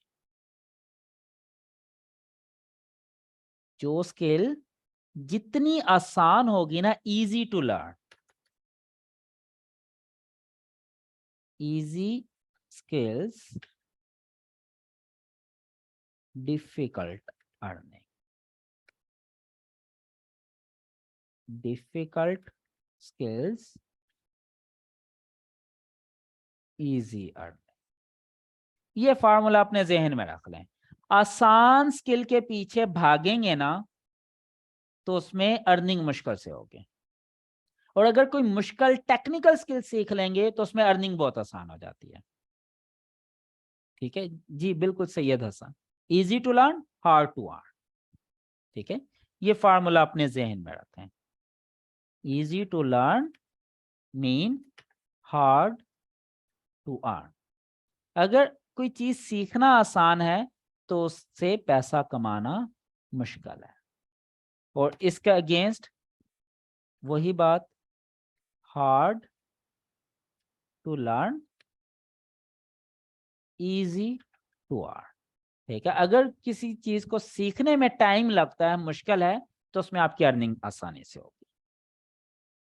भाई डाटा एंट्री सीखना बहुत आसान है, बहुत आसान, और यही वजह है कि हर दूसरा बंदा सीख लेता है आसानी से। कंपटीशन बढ़ जाता है, कंपटीशन बढ़ जाता है तो अर्निंग मुश्किल हो जाती है। फिर आ जाती है फ्रीलांसिंग। अब हमने जितनी भी स्किल सीखी हैं, आपने वो सर्विस प्रोवाइड करनी है एज ए फ्रीलांसर। प्रोवाइड किसको करनी है? गोरे को करनी है। कहां पे करनी है? freelancer.com पे, upwork.com पर, और आपने अपनी अर्निंग कर। बेसिकली ये पूरा कोर्स जो है ना, ये कोई एक स्किल नहीं है, ये पूरा कोर्स एक पैकेज है जो एक बंदे को आना चाहिए। एज ए ब्लॉगर आपको वर्डप्रेस आनी चाहिए, एज ए ब्लॉगर आपको ब्लॉग रन करना आना चाहिए, एज ए ब्लॉगर आपको कंटेंट क्रिएट करना आना चाहिए, एज ए ब्लॉगर आपको अपनी वेबसाइट रैंक करनी आनी चाहिए, उसके लिए एसईओ भी आनी चाहिए, एज ए ब्लॉगर आपको थंबनेल जनरेट करना आना चाहिए, उसके लिए आपको ग्राफिक डिजाइनिंग भी आनी चाहिए, कैनवा आना चाहिए। एज ए ब्लॉगर आपने अपनी वेबसाइट को सोशल मीडिया पे प्रमोट करना है, तो social media marketing, digital marketing, influencer marketing, ये सारा कुछ आना चाहिए। एज ए ब्लॉगर आपने वीडियो रिकॉर्डिंग भी करनी है, व्लॉगर भी बनना है, तो आपको यूट्यूब वगैरह भी आना चाहिए। एज ए ब्लॉगर आपको गूगल एडसेंस का भी पता होना चाहिए, एज ए ब्लॉगर आपको Amazon एफिलिएट का भी पता होना चाहिए। ये सारी चीजों का एज ए ब्लॉगर आपको पता होना चाहिए। जब ये सारी चीजें हम सीख लेते हैं, एक पूरा पैकेज बन जाते हैं, तो फिर ये सारी की सारी स्किल बेच के हम फ्रीलांसिंग भी कर सकते हैं। समझ लग गई आपको? अब ये सारी, अब आपको एसईओ आ गई, अब वो आपकी मर्जी, आप अपनी वेबसाइट रन करें या लोगों की वेबसाइट रैंक करके पैसे कमाएं। अब मैंने एज ए फ्रीलांसर सिर्फ एसईओ से ज्यादा नहीं तो कोई $5 लाख से ज्यादा कमा चुका है, कोई तकरीबन $1.25 लाख तो freelancer.com पर अर्निंग है मेरी। सिर्फ सब freelancer.com पे कोई $1.25 अर्निंग है, सिर्फ एसईओ की सर्विस है मेरी। एक सर्विस की बात कर रहा हूँ, एक स्किल की बात कर रहा हूँ, क्योंकि उसके बाद मैं डेवलपमेंट की तरफ ज्यादा इंक्लाइंड हो गया था। तो एसईओ से आप एज ए फ्रीलांसर भी बहुत पैसा बना सकते हैं, आप सोशल मीडिया मार्केटिंग से भी पैसा बना सकते हैं, आप ऐप स्टोर ऑप्टिमाइजेशन करके भी पैसा बना सकते हैं, आप यूट्यूब ऑप्टिमाइजेशन करके भी पैसा बना सकते हैं, आप फ्रीलांसर पर वर्डप्रेस की सर्विसेज भी सेल कर सकते हैं। आप लोगों को कहें कि जी आए, मैं आपसे सिर्फ $50 लूंगा और आपको पूरी की पूरी वेबसाइट बना कर दूंगा। बहुत सारे गोरे हैं, उनके लिए $50 ऐसे है जैसे आपके लिए ₹50 हैं, और उन्हें वेबसाइट नहीं बनानी आती, या बनानी भी आती है उनके लिए टाइम कंज्यूमिंग है। आप 50-100 डॉलर लेकर उन्हें पूरी वेबसाइट बनाकर दे सकते हैं। और वर्डप्रेस में प्रॉपर वेबसाइट बनाने में हार्डली आपके चंद घंटे लगेंगे, चंद घंटे, पूरा दिन भी नहीं लगता। ठीक है। इसी तरह आपने भाई यूट्यूब की सर्विसेज बेच सकते हैं, डिजिटल मार्केटर बन सकते हैं लोगों के लिए। आप कहें कि जी आए, मैं आपकी सोशल मीडिया कैंपेन चलाता हूँ, आपकी गूगल एड्स की कैंपेन चलाता हूँ, आपकी यूट्यूब की कैंपेन चलाता हूँ, मसले ही कोई नहीं। मेरी बात फॉलो कर रहे हैं? अब ये तमाम स्किल को सीख के एक पूरा पैकेज बनेंगे और ये पूरा पैकेज एज ए ब्लॉगर होंगे, और यही सारे स्किल आप एज ए फ्रीलांसर भी लोगों को सेल कर सकते हैं। अब ब्लॉगिंग और फ्रीलांसिंग के अपने कुछ प्रॉज हैं, कुछ कॉन्स हैं। ब्लॉगिंग पैसिव इनकम है, लेकिन स्टार्ट मुश्किल से होती है, टाइम टेकिंग है। ब्लॉगिंग की अर्निंग शुरू होते होते 6-8 महीने लग जाते हैं। यानी कि अगर आप अपनी वेबसाइट बनाएंगे, अपनी वेबसाइट से अर्निंग करते करते आपको 5-6 महीने लग जाएंगे आराम से, तब जाके कहीं रिजल्ट मिलना शुरू होगा। लेकिन इसका फायदा क्या है कि भाई अगर कल को आप कभी काम ना भी कर सके तब भी आपकी अर्निंग हो रही होगी, क्योंकि रैंकिंग तो मिल गई है।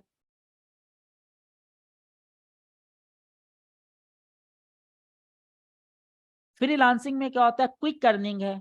अगर आज आपने अकाउंट बनाया, आपको एसईओ आती है, तो हो सकता है वेरी नेक्स्ट डे या विद इन अ वीक आपकी अर्निंग शुरू हो जाए, और हो सकता है आपकी आज ही अर्निंग शुरू हो जाए। आपको क्लाइंट मिलने की देर है। और फ्रीलांसर पर आपको अगर क्लाइंट ढूंढना हो, जैसे जो टिप्स मैं आपको बताऊंगा, आप within a week client ढूंढ लेंगे, एक हफ्ते के अंदर अंदर आपका पहला प्रोजेक्ट कंप्लीट हो जाएगा, मिल जाएगा। ठीक है। तो फ्रीलांसर से आपकी क्विक अर्निंग शुरू हो रही है। लेकिन फ्रीलांसर का लॉस एक ये है कि फॉर एग्जांपल मैंने 3 साल फ्रीलांसिंग की, मैं टॉप रेटेड फ्रीलांसर बन गया। अब ड्यू टू सम रीजन, कोई फैमिली इशू हो गया, कोई मेडिकल इशू हो गया, कुछ भी हो गया, मैं 3 महीने के लिए अवेलेबल नहीं हूँ, मैं 3 महीने काम नहीं कर रहा, तो क्या मेरी फ्रीलांसर से अर्निंग होगी? मैं 3 साल से फ्रीलांसिंग कर रहा हूँ, टॉप रेटेड फ्रीलांसर हूँ, अब अगले 3 महीने मैं फ्रीलांसर पर काम नहीं कर सकता ड्यू टू एनी रीजन, तो अगले 3 महीने मेरी अर्निंग होगी या नहीं होगी? नहीं होगी, मेरी अर्निंग जीरो हो जाएगी। क्योंकि फ्रीलांसर से मुझे तब तक अर्निंग होनी है जब तक मैं मेहनत करता चला जाऊंगा। मेरी बात फॉलो कर रहे हैं? एट द सेम टाइम अगर मैं बात करता हूं ब्लॉगिंग की, मेरी वेबसाइट है, मैंने 3 साल उस पर मेहनत की, उस पर गूगल एडसेंस या अमेजॉन एफिलिएट वो चल रहा है, उसकी रैंकिंग हुई है, ट्रैफिक आ रही है, मेरी अर्निंग हो रही है। अब अगर मुझे ड्यू टू सम रीजन 3 महीने के लिए कहीं आउट ऑफ टच होना पड़ जाए, तो क्या मेरी अर्निंग होगी या नहीं होगी?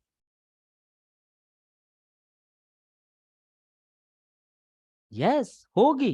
क्योंकि वेबसाइट पे कंटेंट तो पड़ा हुआ है, वेबसाइट तो लाइव है, ट्रैफिक तो आ रही है, रैंकिंग तो है, तो मुझे तो अर्निंग होती रहेगी ना।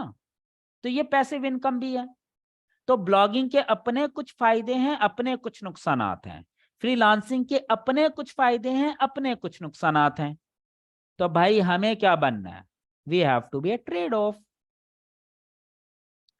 दुनिया में हर चीज ट्रेड ऑफ होती है, यानी कि हर चीज के कुछ फायदे कुछ नुकसान होते हैं। अब हम क्या करेंगे? हम दोनों बनेंगे, ब्लॉगर भी बनेंगे, फ्रीलांसर भी बनेंगे। भाई फ्रीलांसर से प्रोजेक्ट मिला तो आप क्लाइंट के लिए काम करें, क्विक इनकम। नहीं मिला जब तक, आप अपनी ब्लॉग पे काम करें। पैरेलल में दोनों काम लेकर चलें, एक साइड पे फ्रीलांसिंग भी, एक साइड पे ब्लॉगिंग भी, और दोनों काम एट अ टाइम कर दें। बेसिकली मैं ब्लॉगर भी हूं, फ्रीलांसर भी हूं। ठीक है। मैं ब्लॉगिंग भी करता हूं, मेरी बहुत सारी वेबसाइट्स भी हैं, मैं फ्रीलांसिंग भी करता हूं।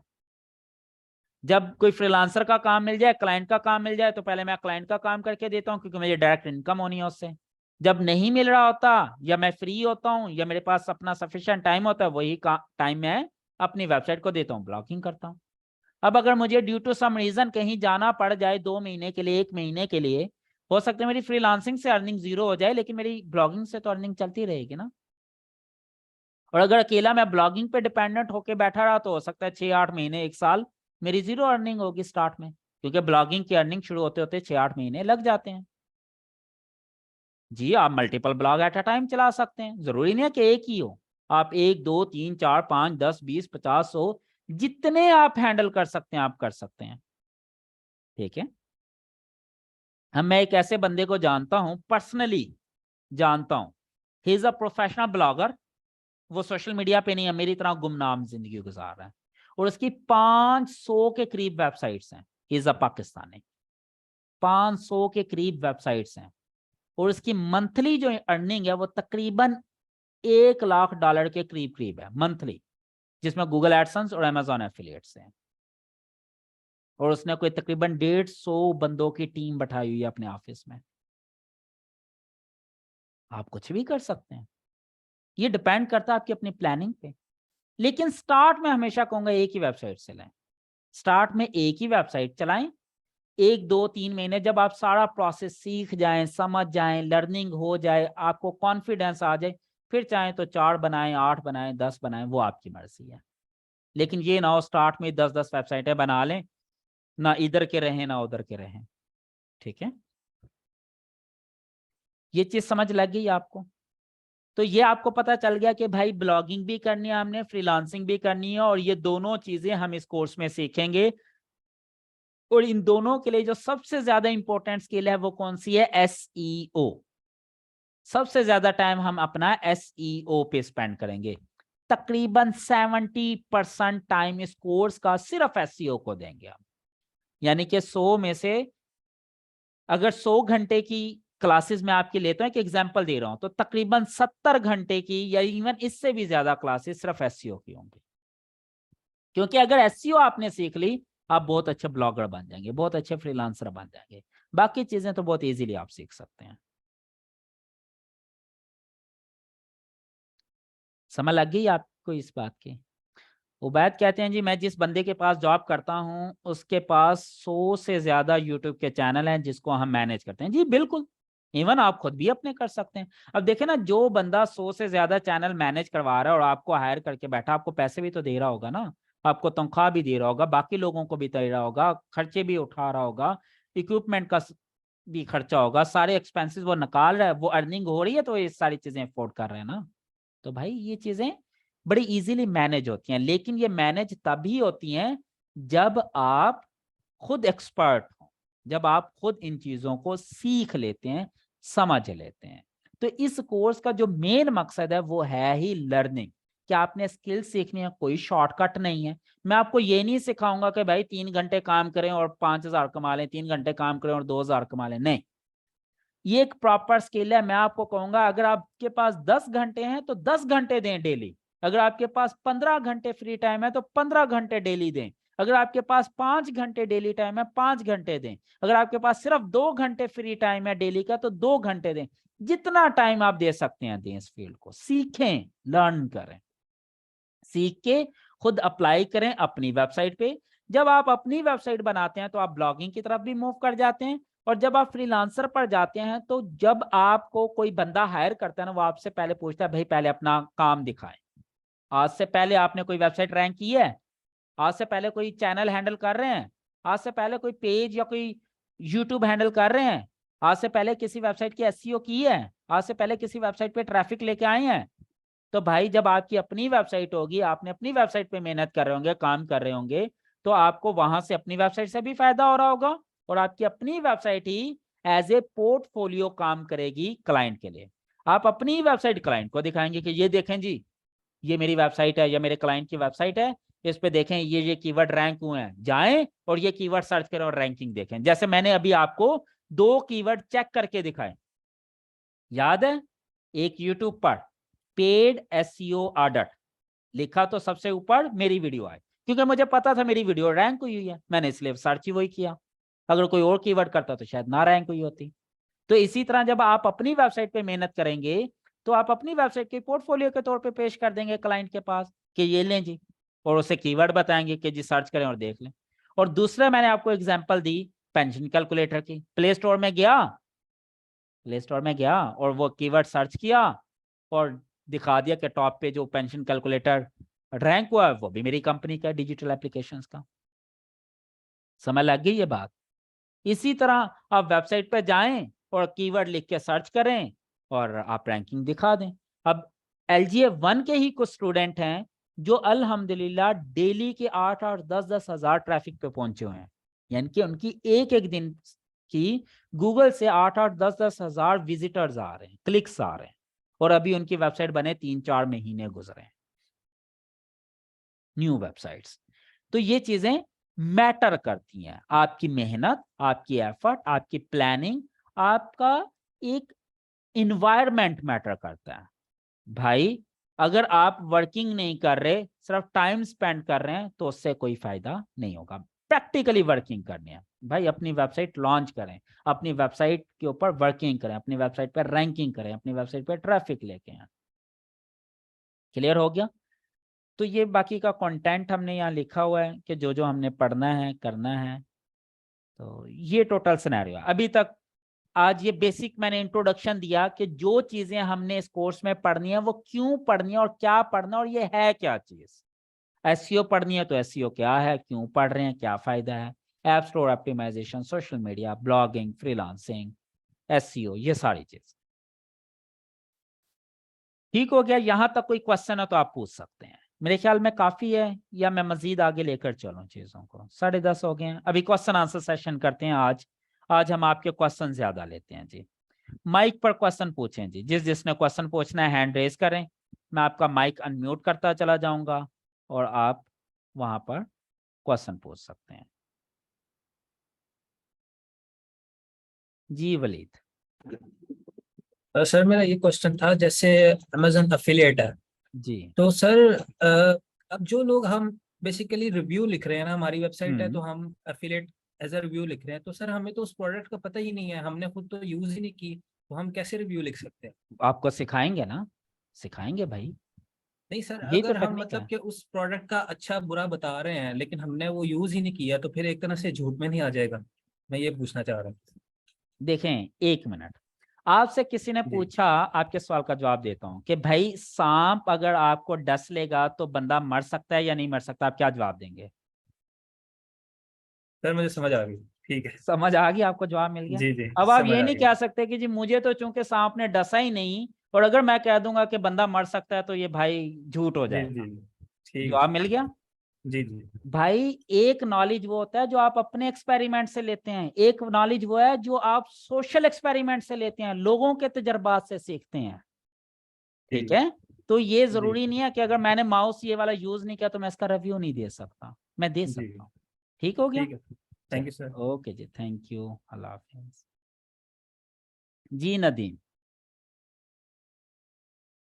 जी ताहिरा। जी, अस्सलाम वालेकुम सर। अ, वालेकुम अस्सलाम। सर मेरा क्वेश्चन ये है कि आपने जो अभी ओह हमें सॉरी। दिखाई है लिस्ट। जी, जी जी, आप बोलती सॉरी। जाए ताहिरा। अच्छा, आपने जो हमें अभी लिस्ट दिखाई है उसमें हम्म फ्रीलांसिंग को आपने सबसे एंड में रखा है। हम्म। लेकिन अगर हम ये चाहें कि 2-3 चीज़ें सिखाने के बाद हम फ्रीलांसिंग स्टार्ट करना चाहें, तो ऐसा पॉसिबल है कि आप हमें थोड़ा अर्ली सिखाना शुरू कर दें? जी जी जी, मैं आपको बता देता हूँ। ये एंड में इसलिए नहीं रखी मैंने कि मैंने इसको एंड में पढ़ानी है।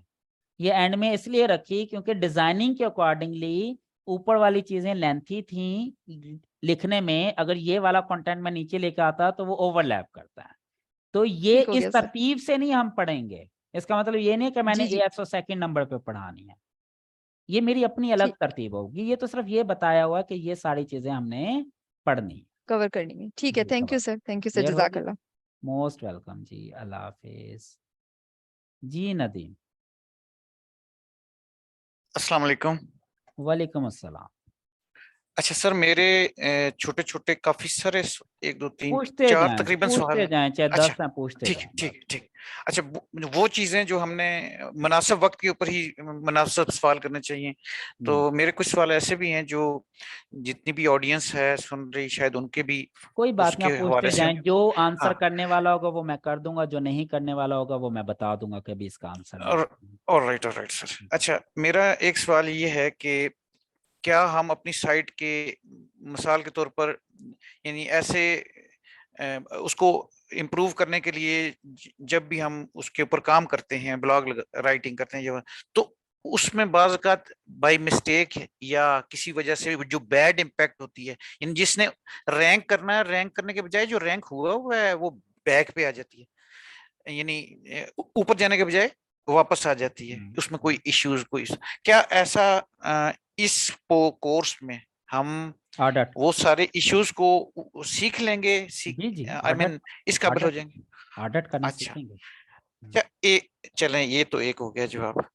अच्छा, दूसरा सवाल मेरा ये है कि ये हमें कैसे पता चलता है एक स्क्रीन के थ्रू कि कौन सी साइट जो है वो ये किस पर बनी है? लाइक मैं एक आर्टिकल पढ़ रहा था कि इस टाइम पूरे ग्लोब में जो जितनी भी वेबसाइट्स हैं उसमें जो WP वर्डप्रेस जो है उसका जो शेयर है वो 34% है जी टोटल जितनी भी उसमें बनी है। दुनिया में क्योंकि सबसे ज्यादा दुनिया में सबसे ज्यादा जो ब्लॉगिंग के लिए यूज होता है ना वो वर्डप्रेस है। अच्छा जी। ठीक है, तो हमें ये कैसे पता चलेगा स्क्रीन के थ्रू? जैसे आपने एक प्रो पता चल पाकिस्तानी जाता के है। हवाले से मैं अभी आपको प्रो अच्छा पाकिस्तानी की ही एग्जांपल दे देता हूँ। बहुत सारे तरीके हैं जी। एक तो ये है, आप प्रो पाकिस्तानी .pk पे जाएं, कंट्रोल जी यू करें, सोर्स कोड ओपन हो जाता है। कंट्रोल F करें, सॉरी एक मिनट लोड हो रहा है, अभी हो जाने दे, मैं आपको बताता हूँ। कंट्रोल F करें, WP-content, ये लें जी, आ गया नजर आपको? ये देखें, ये आ रहा है नजर, WP कंटेंट अपलोड। हाँ अब ये अब आया WP यस, कंटेंट क्या है? ये इसका मतलब ये कि ये वर्डप्रेस के ऊपर है, ये वर्डप्रेस का है, राइट, content। बिल्कुल बस। ठीक, बिल्कुल इस ठीक, तरह बहुत सारे और भी तरीके हैं, ठीक है, ठीक है सर। वो हम देखेंगे वन बाय वन कि कैसे हम इन चीजों को अंडरस्टैंड कर सकते हैं। अच्छा और एक लास्ट में ये था कि जब चूंकि मुझे ऑलमोस्ट 10-11 माह हो गए हुए हैं इस पे काम करते हुए और प्रॉपर जो सेल्फ लर्निंग है उसी के थ्रू ही जितना जिस काबिल में हो सका 2 ब्लॉग्स मैंने बनाए थे, लेकिन उसमें नॉर्मली हो यही जाना चाहिए कि 8-9 माह के बाद आपके पास इतनी ट्रैफिक या इतनी इस काबिल हो जाना चाहिए कि कुछ आप अर्निंग के काबिल हो, लेकिन वो मेरी बदकिस्मती या नालायकी समझ लें नहीं कि जी, मैं ऐसा नहीं नहीं। होता। ये डिपेंड करता है नीच के ऊपर। कुछ नीच ऐसी होती हैं जो इजी टू रैंक होती हैं, कुछ हार्ड टू रैंक होती हैं। कुछ नीचेज ऐसी सही, हैं कि इवन अगर मैं भी उनके ऊपर आज ब्लॉगिंग शुरू करूं तो मे भी मेरी अर्निंग 3 साल के बाद शुरू हो रही हो रैंकिंग। ऑलराइट, तो मैं तो ऐसा बिजनेस नहीं चूज करूंगा ना जिसकी कंपटीशन इतना हाई हो। अब वो उसके लिए एक फील्ड यूज होती है, एक टर्म यूज होती है, नीच रिसर्च। वो हम पढ़ेंगे कि भाई हमने वेबसाइट बनाने से पहले ये चूज करना है कि मुझे किस टॉपिक पे वेबसाइट बनानी चाहिए जिसकी रैंकिंग आसान हो।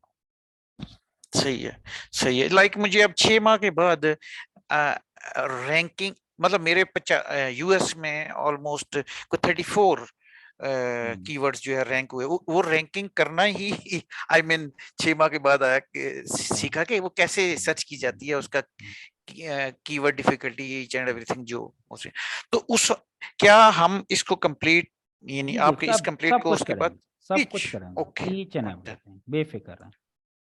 थैंक यू सर, बस यही सवाल थे मेरे। मोस्ट वेलकम जी। ओके जी, अल्लाह हाफिज। अल्लाह हाफिज, अल्लाह हाफिज। जी आमिर, जी सुलेमान। अस्सलाम वालेकुम सर। वालेकुम अस्सलाम जी आमिर। अच्छा सर, मैंने ये पूछना था कि ये टूल्स जो नीश रिसर्च के टूल हैं, ये आप कब देंगे सर? मॉज हो गया, कीवर्ड एवरीवेयर हो गया, सैमरिक हो मोज गया, नहीं एरो। मिलेगा, कीवर्ड एवरीवेयर मिलेगा, उबर सजेस्ट मिलेगा, जो चीजें मैंने आपको बताई थी जी जी। तो वो सर मिलेगी। इनका वो काइंडली आज मिल जाएगा ताकि वो नहीं जो आज नहीं, पहले आज लोग कर रहे हैं कीवर्ड नेक्स्ट रिसर्च वीक, कर रहे नेक्स्ट हैं। वीक दे दूंगा। मुझे अभी सेटअप भी तो करना है ना यार, अकाउंट सेटअप करना है। अच्छा अच्छा अच्छा, हाँ ठीक नेक्स्ट है। वीक सेटअप करके दे दूंगा इंशाल्लाह। Thank you sir, thank you. जी मोस्ट वेलकम, अल्लाह हाफिज। जी सुलेमान। अस्सलाम वालेकुम सर। वालेकुम अस्सलाम। जी सर, आपने आज के लेक्चर में कहा है कि वीडियो क्रिएटर या व्लॉगर जो है उनका कंटेंट जो है ज्यादा पैसे के हिसाब से गूगल उनको पे करता है। किनको? मेरे ख्याल ये कि ब्लॉगर को ब्लॉग लिखने पर ज्यादा पे करता है या वीडियो क्रिएटर वालों को नहीं नहीं, ज्यादा पे मैंने करता है? ऐसा कहीं भी नहीं कहा कि वीडियो पे ज्यादा मिलते हैं या ब्लॉग लिखने पे ज्यादा मिलते हैं। मैंने ये कहा था कि आज के दौर में वीडियो कंटेंट की बहुत अहमियत है। ये क्यों हुई? टिकटॉक ने क्रिएट की, ये यूट्यूब शॉर्ट्स ने क्रिएट की, फेसबुक रील्स ने क्रिएट की। ठीक है, वीडियो कंटेंट की अहमियत, शॉर्ट वीडियोस की बेसिकली। अगर आप अपनी फेस वैल्यू बनाना चाहते हैं, अगर आप डिजिटल मार्केटर बनना चाहते हैं, अगर आप एसईओ एक्सपर्ट बनना चाहते हैं, अगर आप ब्लॉगर बनना चाहते हैं, आप अपना कंटेंट को फैलाना चाहते हैं, तो आपको व्लॉगर बनना पड़ेगा। बगैर व्लॉगिंग के आप अच्छे ब्लॉगर नहीं बन सकते, ये कहा है मैंने। थैंक ठीक है, you sir, thank you. Most welcome, अल्लाह हाफिज जी। इसके अलावा अगर किसी का कोई भी क्वेश्चन है, अपना हैंड रेज भी कर सकता है, टाइप करके पूछना चाहें टाइप करके भी पूछ सकता है जी। नोमान,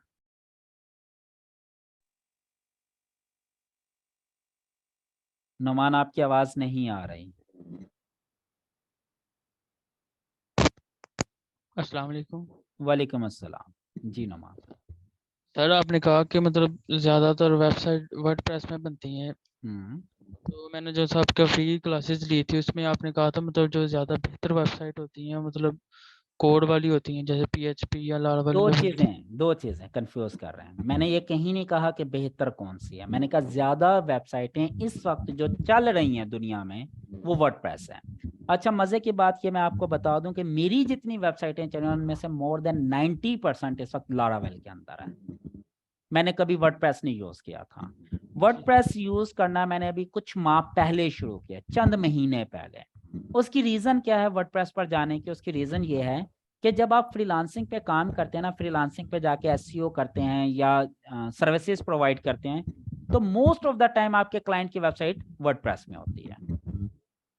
जी मेरी बात फॉलो कर रहे हैं ना? तो जी वहां सर। पर जाकर आपको फिर मुश्किल होना शुरू हो जाती है, कंफ्यूजन हो जाती है।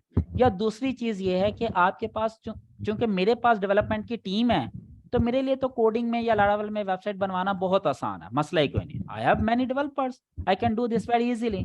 लेकिन आपके पास तो डेवलपर नहीं है, लारावेल में वेबसाइट बनवाने पे अच्छा खासा खर्चा होता है, कॉस्टली है। ठीक है, तो इसलिए ठीक। मैं ब्लॉगर्स को वर्डप्रेस ही रिकमेंड कर रहा हूँ कि भाई आप वर्डप्रेस में बनाएं, इजी टू यूज है, इजी टू हैंडल है, और आपको कोई इतनी हाई प्रोफाइल चीजें भी नहीं चाहिए होती, हाई प्रोफाइल कोई प्रोसेसिंग भी नहीं चाहिए आपको, तो सिंपल ब्लॉग्स है ना। फिर आपकी वर्डप्रेस पे प्रैक्टिस भी हो जाएगी, फिर क्लाइंट का काम करना वो भी आपके लिए आसान हो जाएगा। अदरवाइज मेरे अपने बहुत सारे ब्लॉग लारावेल के अंदर है। अब मैंने कुछ ब्लॉग रिसेंटली लॉन्च किए हैं वर्डप्रेस के अंदर। ठीक ठीक है, सर, मिसाल के तौर पर अगर वर्डप्रेस पे हम कोई वेबसाइट बना लेते हैं और इन फ्यूचर अगर हम उसके मतलब हाई लेवल पे करना हो, फिर ज़्यादा कंटेंट करना हो तो जाएगा, मतलब कोई मसला नहीं। ठीक है। और जी। सर एक और था, आपने आपसे पूछा था सेल बाबा, जैसे आपकी वेबसाइट एक बताई थी आप .com पे अलग नेम होगा, .pk पर भी कोई खरीद सकता है, जी तो अलग होगा। जी अगर कोई सर्च करेगा सेल बाबा तो सर वो फिर ऐसे दोनों सेम नहीं हो जाएंगी वेबसाइट्स? नहीं, मतलब जिसकी जिसकी वर्थ ज्यादा होगी सेल बाबा की वर्थ पे वो रैंक हो जाएगी। अब ठीक जैसे है। इसकी चले हम अभी एक एक्सपेरिमेंट करते हैं। गूगल पे जाते हैं, यहाँ पे मेरी वेबसाइट का नाम है डीजी एप्स, मैं सर्च करता हूँ डीजी एप्स। अब डीजी एप्स लिख के मैंने सर्च किया डीजी एपीएस, तो यहाँ पे ये बिजनेस पैनल भी मेरी वेबसाइट का खुल गया, ये वाला साइड पैनल भी मेरी वेबसाइट का खुल गया। यहाँ पे टॉप पे जो वेबसाइट आई वो भी dgapps.com मेरी ही वेबसाइट है, मेरा ही फेसबुक पेज और ये सारी चीज़ें वो आ गई। अब आपके लिए एक और मज़े की बात बताऊं, dgapps.com तो मेरी है, dgapps.net इसके ऊपर भी आई थिंक वेबसाइट बनी हुई थी, अभी देख लेते हैं। या dgapps.org थी, हाँ ये देखें dgapps.net के ऊपर भी एक डायरेक्टरी बनी हुई है, जबकि ये तो नहीं आई इंटरनेट पे। अब इसकी डीजी एप्स के नाम से वो वर्थ नहीं थी जो मेरी अपनी वेबसाइट की dgapps.com की थी। ये आपके एसईओ के ऊपर डिपेंड कर रहा होता है। ठीक है सर। कोई मसला और सर एक आपने बताया था ट्रैफिक, अगर हम सर्च इंजन पर कोई चीज़ सर्च करके आते हैं वो ऑर्गेनिक ट्रैफिक कहलाती है ऑर्गेनिक। तो अगर कोई मिसाल के तौर पर कोई कीवर्ड सर्च करता है, मतलब कोई सर्विस आपकी लेना चाहता है, आपकी वेबसाइट आ जाती है, एक ट्रैफिक होगी। अगर कोई डायरेक्ट आपका नेम मतलब सर्च करेगा तो वो भी ऑर्गेनिक ट्रैफिक में आएगी? अगर नाम सर्च करके गूगल के थ्रू आएगा फिर ऑर्गेनिक है। अगर वो डायरेक्ट ब्राउजर में जाके dgapps.com लिख के इंटर कर देता है और मेरी वेबसाइट खुल जाती है directly without involving the google.com, तो वो डायरेक्ट ट्रैफिक है। नहीं सर, दोनों सेम नहीं होगी? मिसाल नहीं, मैंने अगर कोई मतलब ये लिख के सर्च करता है कि सर्विस चाहिए मुझे, आपकी वेबसाइट ऑटोमेटिकली आ हाँ, जाती है, आपकी वेबसाइट मेरी नाम नहीं वेबसाइट लिखता रैंक हो गई ना, तो वो ऑर्गेनिक होगी ट्रैफिक? ऑर्गेनिक होगी। और दूसरी कौन सी होगी अगर वो डायरेक्ट आपकी वेबसाइट का नाम लिख के ओपन करता है? अगर DGF ब्राउजर में जाके डायरेक्ट लिख दे dgapps.com, सर्च ही ना करे, डायरेक्ट एड्रेस दे दिया ना उसने। ये हमारा टॉपिक है पूरा, हमने पढ़ना है डिफरेंट सोर्स ऑफ ट्रैफिक। चलो ठीक है सर, शुक्रिया। हाँ अस्सलाम डिटेल में पढ़ेंगे, अपना टेंशन इसको। ओके जी, थैंक यू, अल्लाह हाफिज जी। वकास, अस्सलाम वालेकुम सर। वालेकुम अस्सलाम। अच्छा सर, मैंने ये पूछना था, जैसे हमने ब्लॉगिंग पे मतलब अपनी वेबसाइट पर एक खाली जगह दी गूगल को, तो उसने एड्स लाई और हमें पे किया। इस तरह यूट्यूब में सेम सिनेरियो, मतलब जो जी यूट्यूब वीडियो से के भी ऐड दौरान चलती है ना, वीडियो के दौरान वो चलती हैं। जैसे ये देखें, अगर यूट्यूब की तरफ से चलती है। हाँ, अब अगर फॉर एग्जांपल ये वीडियोस हैं, मैं जाता हूँ, ये वाली वीडियो आप रन करें जो कल वाली है, ये देखें अब क्या हुआ है, ऐड चलना शुरू हो गई ना,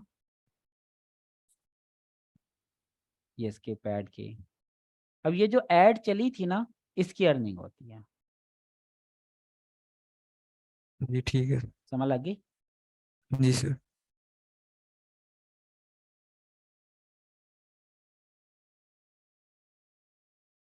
इसके अलावा कोई क्वेश्चन? नहीं सर, बस यही।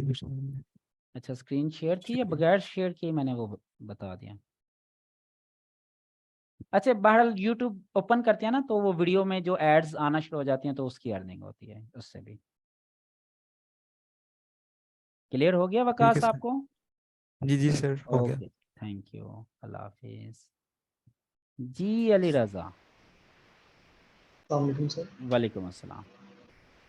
सर मैंने ये पूछना था कि फर्स्ट ऑफ ऑल तो मैंने आपका जो फ्री कोर्स था वो दिया था, ठीक है। तो जिससे अल्हम्दुलिल्लाह हम अपना काम तो कर रहे हैं, लेकिन कुछ वेबसाइट्स हमें ऐसी मिलती हैं जो कि सारी की सारी कोडिंग बेस्ड है। वर्डप्रेस की तो ऑन पेज ऑप्टिमाइजेशन हम कर लेते हैं, देन पूछना ये है कि कोडिंग बेस्ड जो वेबसाइट है उसकी ऑन पेज ऑप्टिमाइजेशन किस तरह से पॉसिबल हो सकती है? ये जब मैं ऑन पेज एसईओ पढ़ाऊंगा ना आपको, तब आप पूछिएगा, तब मैं वो पैनल सामने खुला होगा तो मैं आपको खोल के वर्डप्रेस वाली भी दिखा जी दूंगा ओके और सर। कोडिंग बेस वाली भी ओपन करके दिखा दूंगा, दोनों। जी ओके सर। ठीक है, दोनों थैंक यू खोल सो के मच दिखा सर। दूंगा। ओके, ओके अल्लाह सर, थैंक यू हाफिज सो मच। जी। इसके अलावा कोई क्वेश्चन है तो पूछ सकते हैं, वरना आज का लेक्चर हम खत्म करते हैं।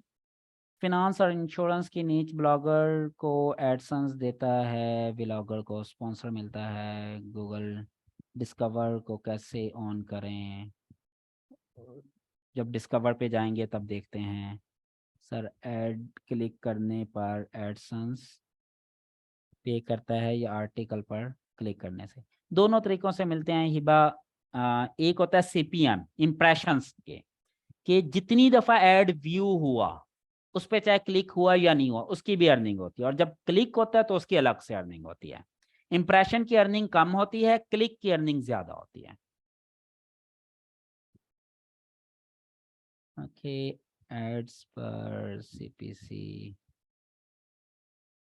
बट ऐड पर कोई क्लिक ही नहीं करता, you just click on URL and read the article.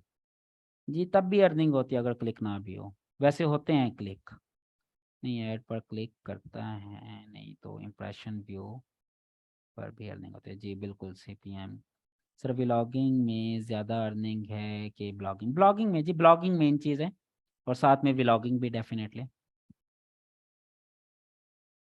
Google tag manager भी स्टडी करेंगे? जी बिल्कुल, वो भी करेंगे इंशाल्लाह। वर्डप्रेस साइट्स और कोडिंग वाली वेबसाइट की प्रोज एंड कॉन्स थोड़े बहुत बता दें। फिलहाल हम वर्डप्रेस को फोकस करेंगे, लेकिन हम दूसरा जो कस्टम लारावेल में बनी होती हैं उसको भी हम देखेंगे एज एन एग्जांपल, क्योंकि मेरी अपनी काफ़ी सारी वेबसाइट लारावेल में है, तो मैं कोई भी एक वेबसाइट ओपन करके आपको उसका डेमो दे दूंगा, कोई इशू नहीं है। Education plan and I have a question in my mind, since it is an education plan, does it allow to use template commercially? जी आप इसके टेम्पलेट कमर्शियली यूज कर सकते हैं कैनवा के, कोई मसला नहीं है। कैनवा में जो टेम्पलेट होते हैं ना वो फ्री होते हैं, वो हम एज इट इज नहीं यूज करते हैं, उसको टेम्पलेट उठाते हैं, उसमें एडिटिंग मॉडिफिकेशन कर लेते हैं, चेंज कर लेते हैं, कोई मसला नहीं है। ठीक हो गया जी, थैंक यू सो मच। आपके तमाम क्वेश्चंस के आंसर हो गए हैं। आज की ये वाली वीडियो मैं यूट्यूब चैनल पर ही अपलोड कर दूंगा पब्लिकली, आप खुद भी इसे देखिएगा, अपने दोस्तों को भी फॉरवर्ड कीजिएगा जो इंटरनेट से पैसे तो कमाना चाहते हैं लेकिन उन्हें इन चीज़ों का पता नहीं है। तो एटलीस्ट उन्हें भी बेसिक नॉलेज मिल जाएगा कि भाई ये ब्लॉगिंग क्या है, ये फ्रीलांसिंग क्या है, ये एसईओ क्या है, ये वेब होस्टिंग क्या होती है, वेबसाइट क्या होती है, इससे अर्निंग कैसे होती है। एटलीस्ट उन्हें बेसिक आइडिया नॉलेज हो जाएगा।